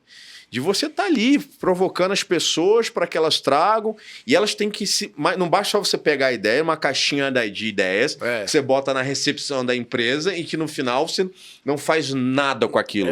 Pro forma, né? Isso não. Mas à medida esse aí é melhor não fazer, né? Não, é porque aí você, de fato, passa uma visão errada, o cara, eu não vou nem contribuir, eu sei como resolver esse problema, mas não me interessa. Me ouve, né? Ninguém me ouve. Aqui é só... Eu ia quase falando palavrão. Quadro na parede que ninguém segue. Sim. Mas que é contraprocedente para mim. Na minha cabeça, pelo menos. É você, cara, o cara sabe. Não adianta eu, por exemplo, numa sede administrativa na Paulista, achar o que está acontecendo, por exemplo, no hospital em Manaus. Os caras, eles sabem muito mais do que eu. E aí, eu estou falando como tecnologia aqui, mas isso é algo que está dentro da cultura da empresa. Não tem como. Não achar que eu tô na sede em Alphaville, da Azul, em Alphaville, vou saber melhor da operação de Coari, cara, no interior de Manaus, lá no interior lá do Amazonas. A cultura de inovação é um fator determinante para a continuidade da empresa? Sem sombra de dúvidas. Acho que é uma forma... E, de novo, inovação não quer dizer que o cara vai ter o ahá. Ah, eureka, descobri um novo iPhone. E não, nem fazer o foguete da ré, né? Não. Eu acho que pode passar por isso também. Pode até acontecer, né? Mas, de novo, sabendo... Aí a gente cai pela questão do que é uma empresa, da sua razão de existir, a ambição dela, do ponto de vista onde ela quer chegar, e continuamente ela estar inovando a fim de que... E muitas vezes esse objetivo é uma visão utópica, você nunca chega a ela. É que nem a linha do horizonte, mas você está sempre naquela direção, e isso é importante. E você ouve e fomenta, é fundamental. Se você estagna... Não, eu faço assim, sempre fiz assim e vou continuar fazendo assim. Cara, o mundo não é assim. Você tem uma série de outros atores fora da empresa, que pode ser os concorrentes, seus parceiros que estão evoluindo e as demandas e necessidades evoluem juntas. Se você não acompanhar, ouvindo de dentro para fora, inclusive, e de fora para dentro, você vai estagnar e em algum momento você morre. Eu estava contando aqui, né? Contando essa visão. Surgiu até anotei aqui, né? Compartilhar contigo. Eventualmente a gente pode... já faço o convite aqui, né? Que a gente surgiu na nossa conversa, até para eventualmente a gente receber outros colegas, né? Você podendo fazer essa atividade. Olha o que eu pensei aqui, olha que legal. A inovação é o aprendizado contínuo para a empresa. Porque para o profissional a gente fala de ele ter o aprendizado contínuo. Como é que a empresa aprende? Será que não é por essa inovação que você descreveu agora? Ela sempre está buscando um novo, vai um novo, vai um novo. Acho que gostei de uma frase. Sim, faz todo sentido. Corporativamente, como é que uma empresa aprende se não for tentando inovar, né? Que em alguma medida, de novo, um parênteses que ao longo eu vou contando da minha história, eu tenho uma das minhas graduações é administração. E, cara, o que é mais velho que PDCA? É isso aí. Você vai, implementa, aprende, testa de novo, aprende e vai evoluindo. Isso daí no Ágil chama iterativo incremental, iterações contínuas, aí não sei o que. Só foi mudando o nome, mas a essência, né? Você trouxe um ponto aqui. A falta da essência eu vou inverter para fazer positivo. Ter conhecimento da essência das coisas, sem obrigatoriamente ficar reinventando sempre, né? É um item de inovação? Você entende minha pergunta? Porque às vezes as pessoas falam assim, eu estou inovando. Aí quando você vai ver, na verdade, por falta de conhecimento de algo que já é estabelecido, gastou um esforço e inventou legal. Inventamos novamente um serviço de QR Code. Sabe o que quer dizer? Sim. Ter a falta de base, por exemplo, assim, vou materializar um pouco mais. Você nitidamente é um líder que consegue fazer uma transição de vários momentos do mundo corporativo, né, com contexto de tecnologia em várias indústrias. Provavelmente um profissional que trabalha contigo, o cara vai ter uma aceleração absurda na carreira, porque ele vai pegar muita cancha. Se ele não tivesse essas bases, será que ele ia começar fazendo a função ConnectDB, ao invés de já trazer uma herança, uma cultura da empresa e partir para cima? Eu gosto muito, eu sei que o último S não é legal, mas o método KISS, pensa simples. Quando você começa a pensar simples, entendendo, de novo, a gente conecta dos 5 porquês, você consegue não querer reinventar a roda. Que a tendência, às vezes, é a gente dar soluções rebuscadas demais para um problema que você, às vezes, por ignorância, sim, é isso, por vaidade, e às vezes, não, eu quero fazer algo novo, reinventar literalmente a roda.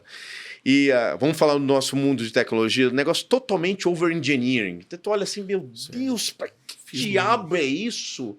E uma coisa simples, às vezes algo extremamente... Pode não ser a mais elegante, mas resolve o problema. O valor, né? E ninguém tá falando de gambiarra, tá? Eu acho que fazer que é algo que você consiga resolver. De novo, você tem que entender o cerne do problema que eu quero resolver, entender as possibilidades olhando tecnologias novas e tecnologias que já estão solidificadas. Eu gosto muito de uma visão falando de tecnologia, quando o cara, da questão das hypes, que aí é a armadilha de você querer inovar com uma série de... Principalmente na arquitetura mais de visão. Nossa, você querer... Nossa, cai numa hype à toa. E você não sabe nem por que você... Eu tomo muito cuidado nisso. E eu gosto muito de uma frase, do Fábio Akita, que não sei se você é... Que ele, enfim, é um cara de tecnologia... E para algumas tecnologias que já estão estabelecidas, você fala assim, alguma linguagem de programação, vamos dar do nosso público nesse contexto. Por que aquela linguagem de programação nasceu? Qual o problema que ela se propôs a resolver? Ah, entendi. Ela está aderente ao problema e à minha necessidade? Está. Aí você vai fazer, não faz, cara. Isso aqui, você vai sair de algo extremamente ciência de foguete por uma coisa extremamente simples. Vamos voltar ao exemplo que eu te falei. Partimos de um problema que resolveu no processo, não era você reinventar a roda, era você mexer num fluxo. Então, nessa essência que, de novo, por isso que a gente falou da questão analítica, e vale para isso também, é as pessoas terem essa cultura de entender e de decupando o problema para, aqui é uma solução simples, resolve, aqui é algo de pensar curto, médio e longo prazo. As pessoas têm que ser aculturadas, têm que ser treinadas para isso também. Você já passou pelo cenário de uma ação como essa, as pessoas se sentirem um pouco chateadas contigo, como você não querendo inovar? Vou dar um exemplo. Frameworks do JS. Um cara lá do Google criou um framework legal, JS, não sei o quê. Aí você falou, negativo, não vamos usar, porque isso, eu não sei se vai ter manutenibilidade, não sei o que vai ser daqui da frente. Cara, pode fazer o Java lá de 5 anos atrás, porque aqui eu garanto. Já. E aí... Eu vejo a galera muito... Isso que você trouxe, acho que é uma dica, né? Não sei. Isso já aconteceu. Tem coisa que fala, não, agora vai resolver o problema, que nem tem mais o projeto, cara. Aí você tem que fazer a provocação do cara para ele pensar. Já, a primeira resposta é sim. Que desgasta, né? Uma situação como essa. É que você fica naquela briguinha, o cara lá, de novo, aquela história do... Ele tá apaixonado pela tecnologia. Meu Deus! Aí você, cara, mas por quê? Por quê? Vamos pensar na visão de curto prazo. Quem vai dar manutenção? Como evolui? Uma série de... que você tenta trazer. Mas chega uma hora, aí conecta a questão também de ser líder, que você tem que tomar uma decisão. Exato. No final, na ponta da linha, ser líder também é um momento que... você não pode ser refém, né? Você tem que falar, legal, ok, hora você vai ter agora que... para. Senão você fica naquela discussão etérea que no final do dia você tem que tomar uma decisão. A arquitetura corporativa nem sempre é uma democracia, né? Não. Você aprende, você escuta, ouve, mas dentro das suas soluções você tem uma hiperresponsabilidade. Né? Se você pegar um caminho errado numa arquitetura corporativa, você pode derrubar a empresa. Pode derrubar a empresa e custar alguns milhões de reais. Eu tenho, mínimo, né? Eu gosto muito dessa visão meio Amazon, que eu tenho que tomar uma decisão que o meu custo para eu retroagir ou voltar atrás não seja tão alto. Sabe aquela coisa? Você casa com um caminho em que você, sabe, passado, óbvio, num horizonte de tempo curto, óbvio, 3, 4, 6 meses, você consegue retroagir. E, invariavelmente, você vai cometer erros. É inerente. Por definição tem erro. É inerente. Todo mundo fala, fiz tudo perfeito. Você tá mentindo. Eu já, tipo assim... pelo contrário. É o quanto a gente age ao que dá errado que leva a gente pra... E você tem que ter a humildade de olhar assim... Funcionava lindo no papel. Nossa! Uou! A melhor da NASA. Aí tu descobri assim, cara, um lixo. Na prática não funciona. É complicado, é caro. Você tem que fazer tantos pontos de controle, de telemetria, que não faz sentido. Aí você pensa, cara, realmente eu fiz algo over-engineering. E nessa hora, aí de novo, as pessoas são um cerne, você tem que instruir, treinar as pessoas para ter esse pensamento. Óbvio, vão ter pessoas... Tinha molecada mais nova. Isso, mais novo. A minha pergunta foi por causa do mais novo. Porque o que acontece? Às vezes eu estou fazendo entrevista com a galera, eu falo, nós estamos trabalhando numa plataforma, tal. Aí eu falo quase 5 a 6 linguagens que estão sendo usadas, porque cada um no momento tem Shell Script, tem PowerShell, tem o que era necessário para fazer aquele momento, sem muito amor, mas com uma arquitetura, com uma lógica, né? Não é, como você falou, não é chiclete com fio. Não, é que no momento eu estou avaliando porque eu estou querendo trabalhar com linguagens. Falei, cara, nós estamos fazendo uma plataforma para mais de 1 milhão de pessoas, tá não sei o que lá, tá não sei o que e tal. Não, é que não tá muito na minha estratégia de cara. Cara, beleza, o Ionic que surgiu lá 5 anos atrás nem existe mais, cara. E aí, não, é que eu só quero trabalhar com a Ionic. Eu acho que tá faltando um pouco de calma para os mais jovens e saber um pouco da base, eventualmente, né? Exato. Saber E voltar de novo a essa história que eu mencionei do cara saber por que aquela tecnologia foi construída. Eu, por exemplo, o Apvida tem mais de 50 anos, 70 anos. Mas tem muito legado. E um dos legados que existe é uma linguagem de programação de paradigma, cara, com certeza de 20, 30 anos. Hoje eu acho ela linda. Por mais que ela esteja dentro de um contexto dos paradigmas, óbvio, não estou dizendo aqui que vamos ser retrógrados, não vamos evoluir. Óbvio que eu não tô falando. Mas você não precisa achar problema onde não tem também, exato, né? Ela resolve o cerne. É difícil falar para um cara de 20 e poucos anos que ele vai... Cara, eu quero que você seja o especialista de uma tecnologia de 20, 30 anos. Não, eu sei que é duro, mas você dá a possibilidade de contar como a gente chegou até ali. Como você chegou? Como chegamos até aqui? Começamos ali, fomos evoluindo. Essa tecnologia aqui, ela ainda é suportada pelo fabricante?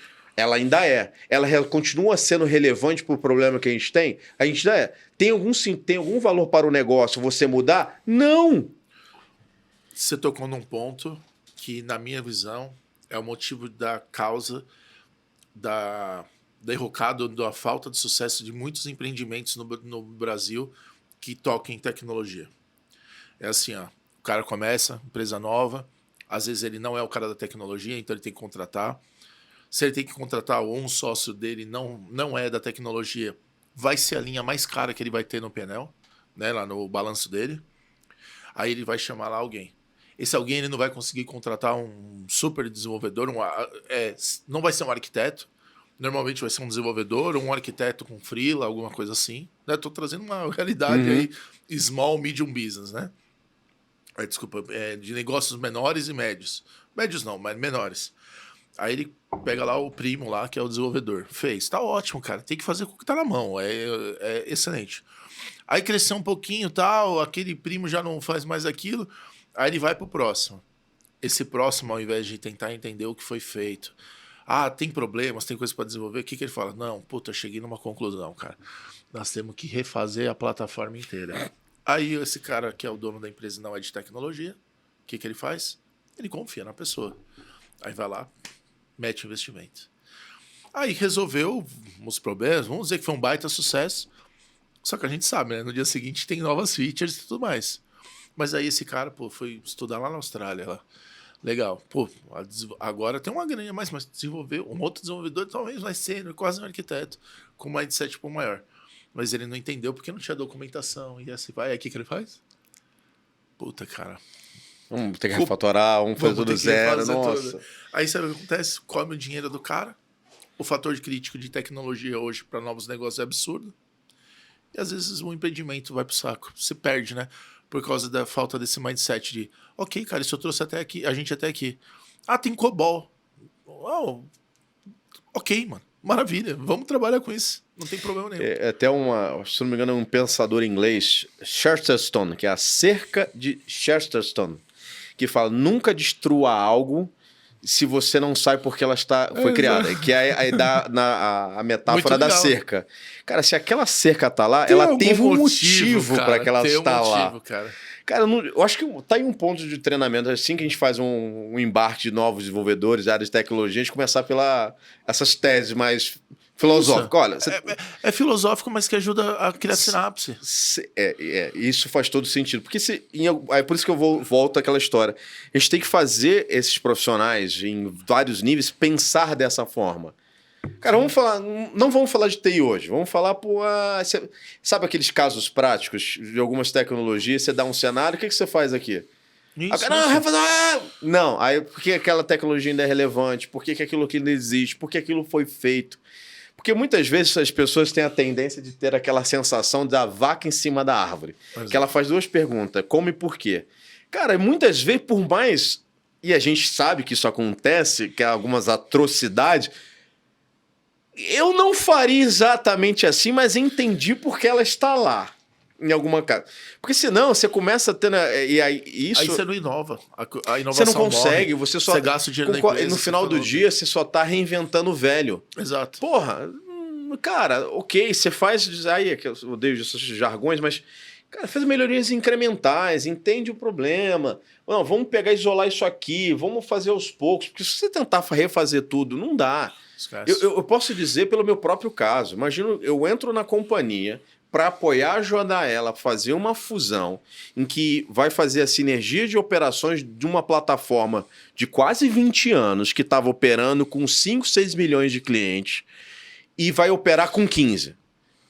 Eu vou dizer que tem que fazer algo que está sendo 20 anos construído, fazer do zero, é suicídio. Mas óbvio que não é. É duplo suicídio, na verdade, né? É o do profissional e o da empresa. Da empresa, porque no final vai chegar no tempo, eu tinha basicamente... 1 ano e meio, 2 anos para preparar a plataforma para isso, como é que faz? É óbvio que eu não refatorei tudo. Aí vamos ver se eu vou acertar as coisas que você está ensinando aqui pra gente. Aí você colocou o cliente na frente e o que fez sentido para tocar o cliente, você atendeu. Seja manter ou criar um novo. Exato. Sem ser apaixonado. Quais são as principais... Sem ser apaixonado pela versão 1.4.8, ponto alfa, beta de algum lugar. Assim, eu não virei para a plataforma tecnológica e falei, olha... Que tecnologia obsoleta? Eu virei para o... Onde a gente tem que chegar?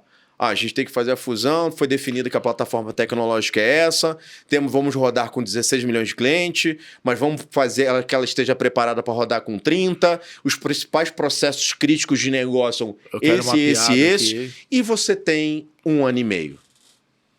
Cara, eu acho que as restrições são as melhores variáveis para as melhores tomadas de decisão. Viajar, né? Porque você não viaja. Não. Você tem, cara, um universo muito definido de que você pode fazer. Isso vale para tudo. Então a gente volta, conecta aqui e você consegue... Perfeito. E nada disso é impedimento, eu sou um retrógrado para pensar pensamento disruptivo. Não, é justamente o contrário. Contrário. Você olhar para algo já estabelecido e olhar... Tá, sabe aquela cena, na verdade, do filme Apollo 13, que você espalha uma série de peças? Cara, é isso que você tem e a gente tem que trazer os astronautas com vida. Ademais, temos 20 horas para fazer isso. Cara, você faz com o que tem. Você começou a falar da cena, eu não tava lembrando. Aí veio a cena. Porque eles estavam no BO, não tinha como mandar algo pros caras, né? É o que tá lá. É o que tem. É parafuso. Uma frase genial, cara. Desliga um fuzil. Fuzil ou fusível? Nunca sei como falar. Eles tinham que manter... Desliga não sei o que, não sei em onde. X amperes, e era o que tinha, você tinha que, na verdade, fazer a limpeza do ar, e eles tinham que remontar o filtro com as peças que tinham. Qual que é o problema / oportunidade e o que tem na Quer ver, eu acho que é a melhor máxima para ninguém ficar apaixonadamente pensando em tecnologia? Pensa que em 1969 a gente botou um homem na Lua à base de processo. Hoje está todo mundo vendo a SpaceX. Cara, em 69, nego fez ele era no checklist e a gente levou para a Lua e trouxe de volta. Cara, esse é genial. Bem, um tema que eu sou apaixonado, falando, os caras são muito fera para fazer aquilo. Luizão, vamos caminhar para um próximo aí? Vamos ver se sai. Eu queria que saísse por aqui, ó, porque eu já sei mais ou menos onde ficam as coisas. Arquitetura corporativa. Eu sei que esse é professor pós-graduado, hipergraduado, multigraduado. Vou fazer uma pergunta. Pode ser já polêmica. Existem arquitetos no Brasil? Conheço muito bons, cara. Muito bons. Existem arquitetos suficientes para atender as demandas das necessidades das empresas? Não. É uma oportunidade? Gigantesca. Conta um pouco aí pra gente, aí pra dar uma dica que tem em casa. O que um arquiteto faz? A gente não precisa ser muito exaustivo. Mas por que é essa oportunidade gigantesca? Eu vou dar sempre um exemplo que eu uso. Só, desculpa te interromper. Quando a gente está falando aqui arquitetura, não é o arquiteto no caso da engenharia civil. Você vai explicar um pouco, né? É uma carreira muito importante dentro de uma empresa, que vai desde um corporativo, passa por tecnologia. E aí você vai contar um pouquinho pra gente aí. Eu lidero os times de arquitetura há pelo menos uns 16 anos. Opa, entregou. Vou até tomar numa época que, bem diferente de hoje, assim, como pensar arquitetura de software, que a gente está falando de arquitetura de software, desenho de soluções, mas que a gente, os conceitos elementares que na época não tinham maturidade. Sabe quando a gente falava de Enterprise Architecture, que ele entende, vê não, mas é isso aí. Com o pensamento, implementar com a visão de médio, capacidade de negócio, não é competência, como que chama? As caixinhas? Capacidades, né? São as capacidades de negócio. Sim. Building blocks. Os building blocks, enfim. Todos os variáveis, né? E eu vou começar do fim. Todos os... Não que eu formei, acho que seria muita arrogância da minha parte, mas todos os excelentes arquitetos que eu conheço hoje, que existem hoje no Apvida, inclusive, todos eles foram formados, mas começaram com essa base de para que você está fazendo isso? Para que você está desenhando isso? Sim. Por quê? Porque invariavelmente. E todos eles, começando pelo fim novamente, eu faço sempre esse desafio quando eles estão me apresentando uma arquitetura nova. Me explica ela do ponto de vista de negócio. Não, porque aqui é function, porque barramento, publish, subscriber, blá, blá, blá, blá. Por que ela existe? Me explica o negócio dentro dessa arquitetura. E aí é a mágica que, de novo, você fica ali batendo para essa provocação. Quando você vê um cara... Cara, eu tenho arquitetos geniais de 24 anos. O cara tem uma bagagem técnica, é um moleque que está desenvolvendo lá desde os seus 14, 15 anos, que você começou a adensar essa vida como ela é, do ponto de vista de por que ele está fazendo aquilo. E você vê ele explicando. Ele não vai falar. O meu desafio é sempre esse. Não fala nenhum jargão técnico, só me explica o processo da companhia. Não, porque aqui vem o atendimento do usuário, em que a gente tem as informações, que gera o gatilho, notifica... É lindo. Aí você... Esse cara pegou. Ele entendeu. Todo o histórico técnico dele... Ele sabe o técnico. Ele poderia falar, só que esquece um pouquinho a sopa de letrinha, até porque não é isso decisivo. Aí, quando ele consegue fazer essa jornada... É um deleite para ele. Aí ele vê aquilo... Aí conecta as primeiras perguntas algo que você trouxe entendeu o problema, você trouxe a simplicidade com sofisticação, porque tem que ter uma visão evolutiva e zero. E ele conseguiu falar o negócio. Aí, um arquiteto hoje, invariavelmente, pode estar conversando com o diretor de operação de um hospital. Eu ia fazer a pergunta, e aí por isso que eu fico muito feliz de receber pessoas tão inteligentes e de real do mercado como você. Eu comecei a pergunta o desenvolvedor tá não sei o quê. Ok, isso é uma oportunidade? O arquiteto o arquiteto que de fato segue isso, de entender a necessidade, consegue fazer uma arquitetura tecnológica, ele vai acabar entendendo a arquitetura de negócio. Ele tem chance de migrar para ser um diretor dentro de uma área de negócio? Sem sombra de dúvidas. Eu acho maravilhoso. Rodrigão, isso, cara. Eu acho que aí... Desculpa que eu me empolguei, tá? Eu acho que aí é onde surge as techs, entendeu? É quando um arquiteto... o cara que atendia em primeiro nível, segundo nível, terceiro nível, de tanto ele começou a entender e foi entendendo. Aí vira um problem solver, começa a ter caráter inovador. Ele olha o processo, pessoa, ferramenta, entende a arquitetura de sistema, que eu acho que é um grande materializador do que o negócio é. Aí chega uma hora, cara, que ele fala mais que o cara da operação. É lindo. Porra, cara, aí ele pode shiftar ou a empresa vira tech. É por isso que você vê esse protagonismo em muitas empresas da área de tecnologia, porque ela não tá como uma força auxiliar do negócio. Muitas vezes é o negócio. De novo, sem dar nome, mas eles sabem quem é. O time, eu tenho entre várias frentes ali, a parte assistencial. Você vê um arquiteto definindo não, em conjunto com a área de negócio, o processo de internação, cara. Internação. Ele sabe mesmo, Ele não está discutindo... E não é da cabeça, vem do coração, né? Ele está ouvindo, ele teve interação com um conjunto de médicos enfermeiros, outros especialistas médicos, pensando que naquela etapa, o que de fato, considerando as necessidades que foram impostas ou que são reais, o cara tá com a visão discutindo com o médico. Agora, imagina, discutindo no sentido de trocar ideia com o médico. Agora imagina, né, no conceito aí trazendo, né, uma health tech, né? Você tem um médico formado com todas as questões que o permitem tomar decisões, um técnico hiper especializado que tem todo o domínio, e aí esses dois trabalhando em colaboração. Cara, aí esquece, né? O potencial que essa empresa vai ter, a vantagem competitiva de talvez de usar a heurística dessa turma para testar melhores hipóteses, cara, é gigantesca. É um legado, né? É um capital vale para a empresa. E aí, né? aqui expandindo essa visão, obviamente não é de arquitetura que eu estou falando, mas e a própria área de tecnologia, ela ter por essência essa visão de estar próximo e entender o negócio. E, obviamente, isso culturalmente permeia. Isso a gente está falando de arquitetos, isso vale para os devs, isso vale para os QAs, isso vale todos que estão em tecnologia. Mas o que eu aprendi, de novo, não sou de saúde, acho que estou longe de dizer, e não estou dizendo aqui que o arquiteto está debatendo saúde de paciente, não ninguém está dizendo isso. Mas, por exemplo, dentro da área de tecnologia hoje, nós temos 4 médicos, um enfermeiro e um farmacêutico em TI. Em TI eles eram. Isso. Foi uma provocação do nosso que eu trouxe para o meu vice-presidente, a empresa comprou, porque essa interlocução com a área de negócio, a gente não só está distante de um lado. A gente precisa dos seus especialistas lado a lado. Não tem que ser camada. Tem que ser integração. Como você integra? Acho que teve um movimento da tecnologia indo, pelo amor de Deus, me ouve aqui, eu tô com um modelo de atendimento diferente, que aí que é onde começou... Acho que começou a dar um problema para o mundo da agilidade, na verdade, que é a agilidade que era para fazer processos melhores e organizar a casa melhor. Começou a ter que levar soluções de atendimento, design, negócio, e aí o pessoal falou, pô, mas essa agilidade não muda nada. É claro, tem uma questão de negócio aí, que era a falta de POs, vamos dizer assim.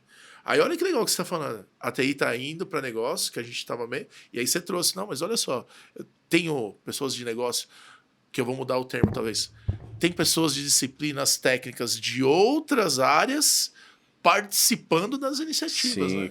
E aí, voltando... Tá no centro, né? Só voltando a uma pergunta que você me fez, eu só ia perguntar quanto tempo você levou para convencer a galera que você precisava ter os médicos lá. Porque isso é inovação e é disrupção, né? Não é um caminho tradicional. Em alguma medida, no caso do Apvida Notre Dame Médica, era natural essa fluidez. E a necessidade de a gente ter uma interlocução mais fluida com uma operação se tornou algo latente. Aí você bota um médico, colhe valor, coloca o segundo, coloca o terceiro, e de ninguém está dizendo que vai rivalizar com a área do outro lado. Mas não. É uma forma de até você diminuir a nossa, aspas, ignorância, claro. Porque a gente não é médico. A gente fala outra língua. Exato. O médico fala uma língua, o técnico ele faz outra, às vezes ele vai trazer uma dor que a gente não... Português, você tem que traduzir aquela operação para que todo o restante de tecnologia entenda. Eu acho que é um sinal de respeito, na verdade. Sem sombra de dúvida. Vira uma outra discussão. Eu acho que você tem uma discussão ali. E aí, voltando só um ponto, né, que você mencionou para o Jefferson, como você faz uma transição fluida, não diria, com muita dor, né? Eu costumo dizer, se eu tirar minha camisa aqui, tem muitas cicatrizes nas costas. Mas é trazendo muita gente de negócio para a área de tecnologia. É um dos segredos de você fazer uma transição. Cara, eu não estou na minha marfim, então eu não sou passivo nem arrogante de achar que eu sei mais do que o negócio. Da mesma forma que muita gente viu muita transição de TI para negócio, traz negócio para TI. Eu acho que isso é um ganho como um todo para a empresa, porque você integra muito mais fluido e natural TI com o negócio. Então, acho que é um dos pontos sempre que no final você colhe valor muito rápido. Na minha pobre visão, né? Ou na minha pobre visão, não. Eu como um ator pouco impactante dentro desse mundo, né? Mas se alguém me perguntasse, eu falaria para um líder, para o CEO do minha empresa, Rodrigo, o que a gente tem que fazer para melhorar? Eu ia falar, força esse cenário. Faça forçado. Mas aí não sei quem não gostou, troca. Force.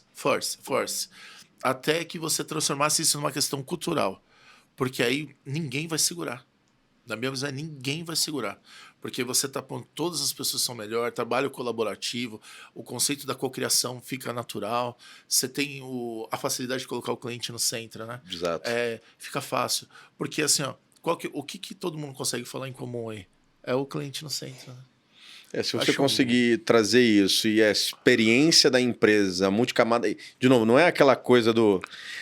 A gente voltar àquela história da metodologia de cinema que a gente falava antigamente, que as empresas invariavelmente era Water, Scrum, Fall. Mas TI estava sozinha discutindo agilidade, mas você não tinha área de negócio que ela estava sobrecarregada com o seu dia a dia, mas não tinha pessoas dedicadas. Chegou dando um momento, ou, sabe, muitas empresas levaram TI para negócio, e eu não estou dizendo levar negócio para TI, mas faz um híbrido. Cada uma vai ter o seu protagonismo, mas você traz pessoas de negócio dentro de TI dentro de negócio, sem necessariamente fazer um mix, uma coisa única no final do dia. Eu vou, até para eventualmente a gente caminha para o próximo. É assim, ó. Não teremos um modelo diferente do que não esse integrado. É que nós estamos na transição. De acordo. O modelo futuro é integrado por definição. Estamos na transição. Aí você usou o termo híbrido. Ok, daqui a pouco não vai ser mais híbrido.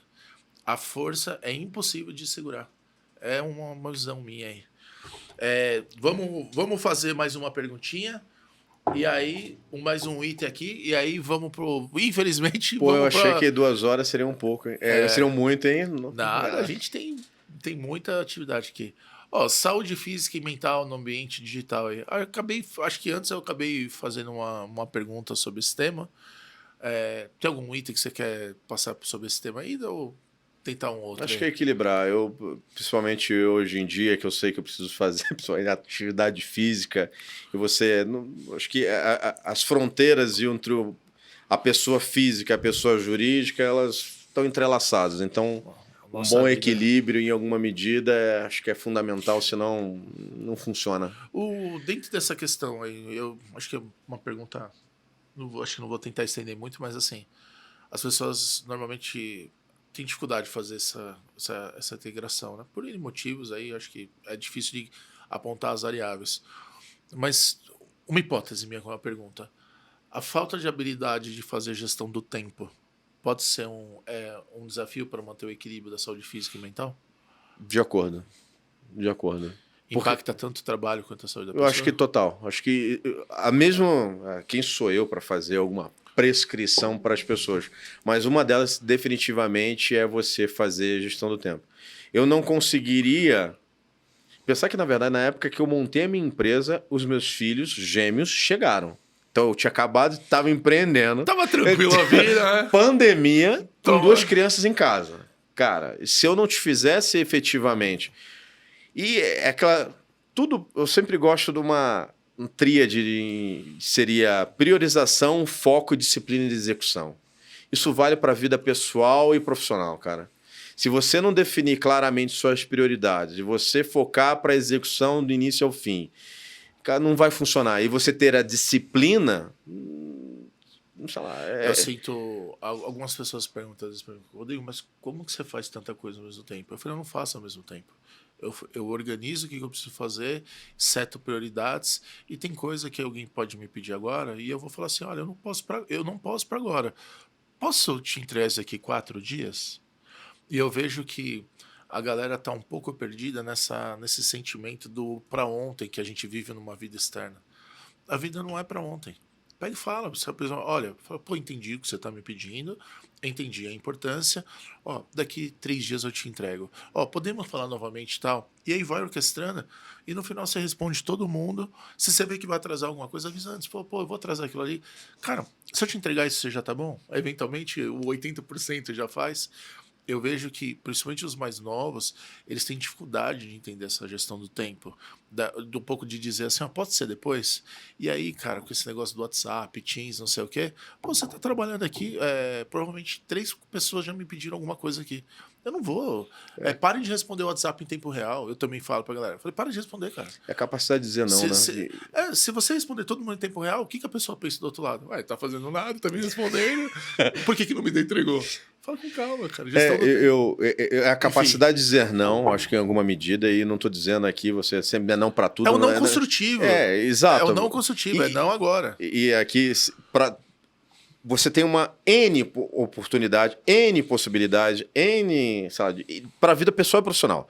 E você tem que saber dizer não. Aí por isso que eu volto da questão da priorização. Priorização é dizer não para uma série de coisas que eu gostaria de fazer, mas eu não tenho tempo e eu não vou ficar me martirizando por isso. Sim. Porque senão aí vira um desespero na terra. Pelo contrário, acho que quando você começa a mostrar isso, você começa a mostrar uma habilidade de gestão que tem chance disso te levar a uma posição de liderança, coordenação. Sim, e eu gosto do maior exemplo quando você tem a gestão de tempo, aqui é saúde física e mental. Um outro assunto que eu adoro é investimentos. E todo mundo fala essa questão de fazer um investimento de curto prazo, você ganhar. E eu falo, não, cara, minha visão de investimento é médio e longo prazo. 2 anos, 3 anos. Não, 10, 15, 20 anos. Que se você não conseguir saber dizer priorização do que é curto, médio e longo prazo, você se mata. Você tem que estabelecer tempo. Não, isso eu não vou fazer, eu vou fazer em X tempo. Isso aqui eu vou começar agora, eu só vou ver resultado em 5 anos, 2 anos, 3 anos. Então, à medida que você conseguir saber dizer não, saber prioridade do que você entende, né? Aí cada um tem a sua... Mas aí tem um aprendizado. Não, o que é prioridade para mim? É isso? Exato. E não faça múltiplas priorizações. Eu tenho 20 prioridades. Não, cara. Você vai conseguir... Eu consigo, pelo menos, eu consigo gerenciar 2, 3... No ano, para mim, pessoal, senão, eu tenho 3 prioridades que eu tenho para esse ano. Isso, isso e isso. Eu me atenho para isso.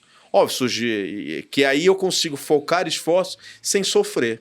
Porque se você faz 20, 30, você assume 20, 30 responsabilidade pessoal ou profissional, você vai se frustrar. E não vai andar para frente. Não anda.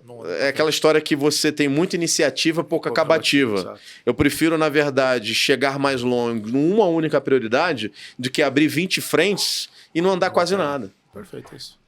Deixa eu só perguntar. Que hora que você tem que pegar lá? Tem mais uns 15 minutinhos, pode ser? Tá. Não, que aí a gente vai para finalização. Tá então. Bom. Eu fiz essa... depois a gente corta. Eu fiz essa pergunta por causa da gestão do tempo. Cara, para mim é muito nítido isso. Essa sensação do modelo McDonald's que é para ontem, sabe? E aí, às vezes, por uma falta de organização, uma coisa, e aí a galera responde em tempo imediato. Não, tem que responder. Eventualmente você fala assim, opa, já vi aqui, já te respondo. Aguarda, cara. Ou então faz até pensado. Fala, não, vou deixar 5 minutos aqui. Porque senão o pessoal fica doente, cara. Eu não estou dizendo para as pessoas fazerem isso. Eu não gosto da sensação. É que, por exemplo, óbvio, minha família e o meu chefe, é óbvio que você vai ver. Mas por exemplo, eu não gosto da sensação de ser refém de alerta de WhatsApp. Isso está me incomodando. Cara, porque eu não consigo. Imagina, eu tô falando com você. Aí, pipi. Cara, eu não consigo ter foco. Eu acho que seria, por exemplo, que nem eu costumo dizer que em reuniões, é uma falta de respeito. Você tá ali e você começa, não sei. Enfim, eu não gosto. Se eu vou parar para falar com você, e eu fazer alguma coisa, estar com meu filho, eu vou estar com meu filho. Estou com o Rodrigo. Igual o processador, né? Pausa. E o que eu fiz, em alguma medida, começou a me incomodar? Eu virei um fantasma do WhatsApp. Eu avisei as pessoas que importavam. Falei, eu não vou ficar olhando isso o tempo todo. Sabe aquela história de notificação do azulzinho? Eu desativei o alerta e as pessoas não sabem quando eu li mais. Porque eu também não quero aquele desconforto, aí aquele sentimento de me sentir mal educado com o Rodrigo. Olha, o Jefferson leu e não me respondeu. Cara, não aparece para ninguém, porque é uma forma de eu me disciplinar. Sim. Eu vou olhar quando eu tenho que olhar. Paramos aqui, eu vou pegar e eu vejo. As pessoas vão ligar. E eu aviso em alguma medida. Cara, se você me ligou mais de 2 vezes, é importante. Eu parto dessa premissa. Por isso que hoje em dia eu estou me sentindo, estou voltando àquela história. Cara, se você quer realmente falar comigo, me liga insistentemente. Porque eu vou saber que é relevante. Se é o WhatsApp, para mim pode esperar. É isso aí. Se você é urgente, você vai me ligar. E o e-mail é aquele, vou mandar e espero que você não veja. Legal, agora vamos retomar e a gente vai finalização. Mestre, a gente passou aqui por diversas temáticas, tocamos aí acho que metade do nosso board aqui do game. Tem muita coisa aqui que dá para falar, acho que é só uma seleção de tantos temas que temos aí, né, no mundo da transformação digital, esse mundo tão importante que vem impactando aí a evolução da sociedade como um todo, né? Acho que é um driver aí do mundo. Passamos aí por muitas questões de competências e habilidades, né, pontuais, acho que todo mundo pode utilizar. Dentro desse cenário, né, de aprendizado, de estabelecer relações, de criar networkings também, que eu acho que é uma coisa importante, seguir pessoas. Como é que a galera pode te encontrar? Que tipo de atividade você está fazendo aí para que as pessoas possam ter contato contigo? Como que dentro da Apvida, o pessoal que se interessou, que entendeu um pouquinho da história, dessa dinâmica é super importante da verticalização. Mais de 15 milhões de clientes. São quantos mil funcionários que você comentou? Quase 70 mil funcionários. Essa empresa pujante aí que com certeza vai trazer muita coisa boa pra gente aí. Como é que a galera pode chegar até você, se registrar para às vezes poder também participar, né? Tentar uma vaga lá na Apvida. Conta aí pra gente aí, deixa as dicas aí de como a gente te encontra aí. O Apvida é bem ativo nas redes sociais, principalmente o LinkedIn, então ali a gente está sempre tendo um canal aberto e falando muito dos avanços que como o grupo tem, e os canais digitais do Apvida, principalmente o site, para fazer parte do grupo, enfim, a gente está sempre divulgando as vagas para fazer parte dessa transformação na saúde. Eu acho que eu tive a honra e o privilégio de estar no grupo, participar desse momento de fusão e estando em tecnologia para gerar valor. Isso é genial dentro do grupo Apvida Notre Dame Intermédica. E no meu caso, eu tenho usado recentemente, uns mais de 9 meses, acho que pensando dessa troca, quando você me convidou, mais uma vez, obrigado pelo convite de compartilhar um pouquinho da minha carreira, das minhas experiências. Eu também tive, óbvio que tem a questão da marca pessoal, mas eu tenho usado o LinkedIn também, aí pode me encontrar pelo LinkedIn, Jefferson Santana, 79, se eu não me engano, é a forma que eu sou encontrado lá, mas de trazer um pouco dessas pílulas de conhecimento, de estar compartilhando esses insights de tecnologia, de negócio, de cliente, trazendo um pouco, porque eu senti uma necessidade, falei, olha, cara, eu acho que de novo, não que eu logrei isso, não, longe disso, dessa questão de ego e vaidade. Eu acho que eu já passei pela essa fase aos meus 45 anos já sei aonde eu estou e como eu posso contribuir com um todo. Então eu tento compartilhar muito, por isso que eu agradeço mais uma vez a participação de a gente estar trocando essa ideia e compartilhando toda essa experiência. Está novamente quase 10 anos que a gente se conhece. Sim. Dentro dessa jornada. Acho que esse é o maior propósito, né? Passar um pouquinho do aprendizado, um pouquinho de visão. Sempre comento para todo mundo, né? Acho que até conversei com você antes da gravação. Que aí é o momento que eu vou falar, né? Que é, galera, aproveitem. Né? Entrem, volta um pouquinho o vídeo. Vai anotando aquelas competências, aquelas habilidades que foram citadas. Prestem muita atenção na questão do empreendedorismo, da atitude, da forma como vê um problema. Se sua empresa está com um problema, cara, em vez de tentar somar no problema, freia um pouquinho, né?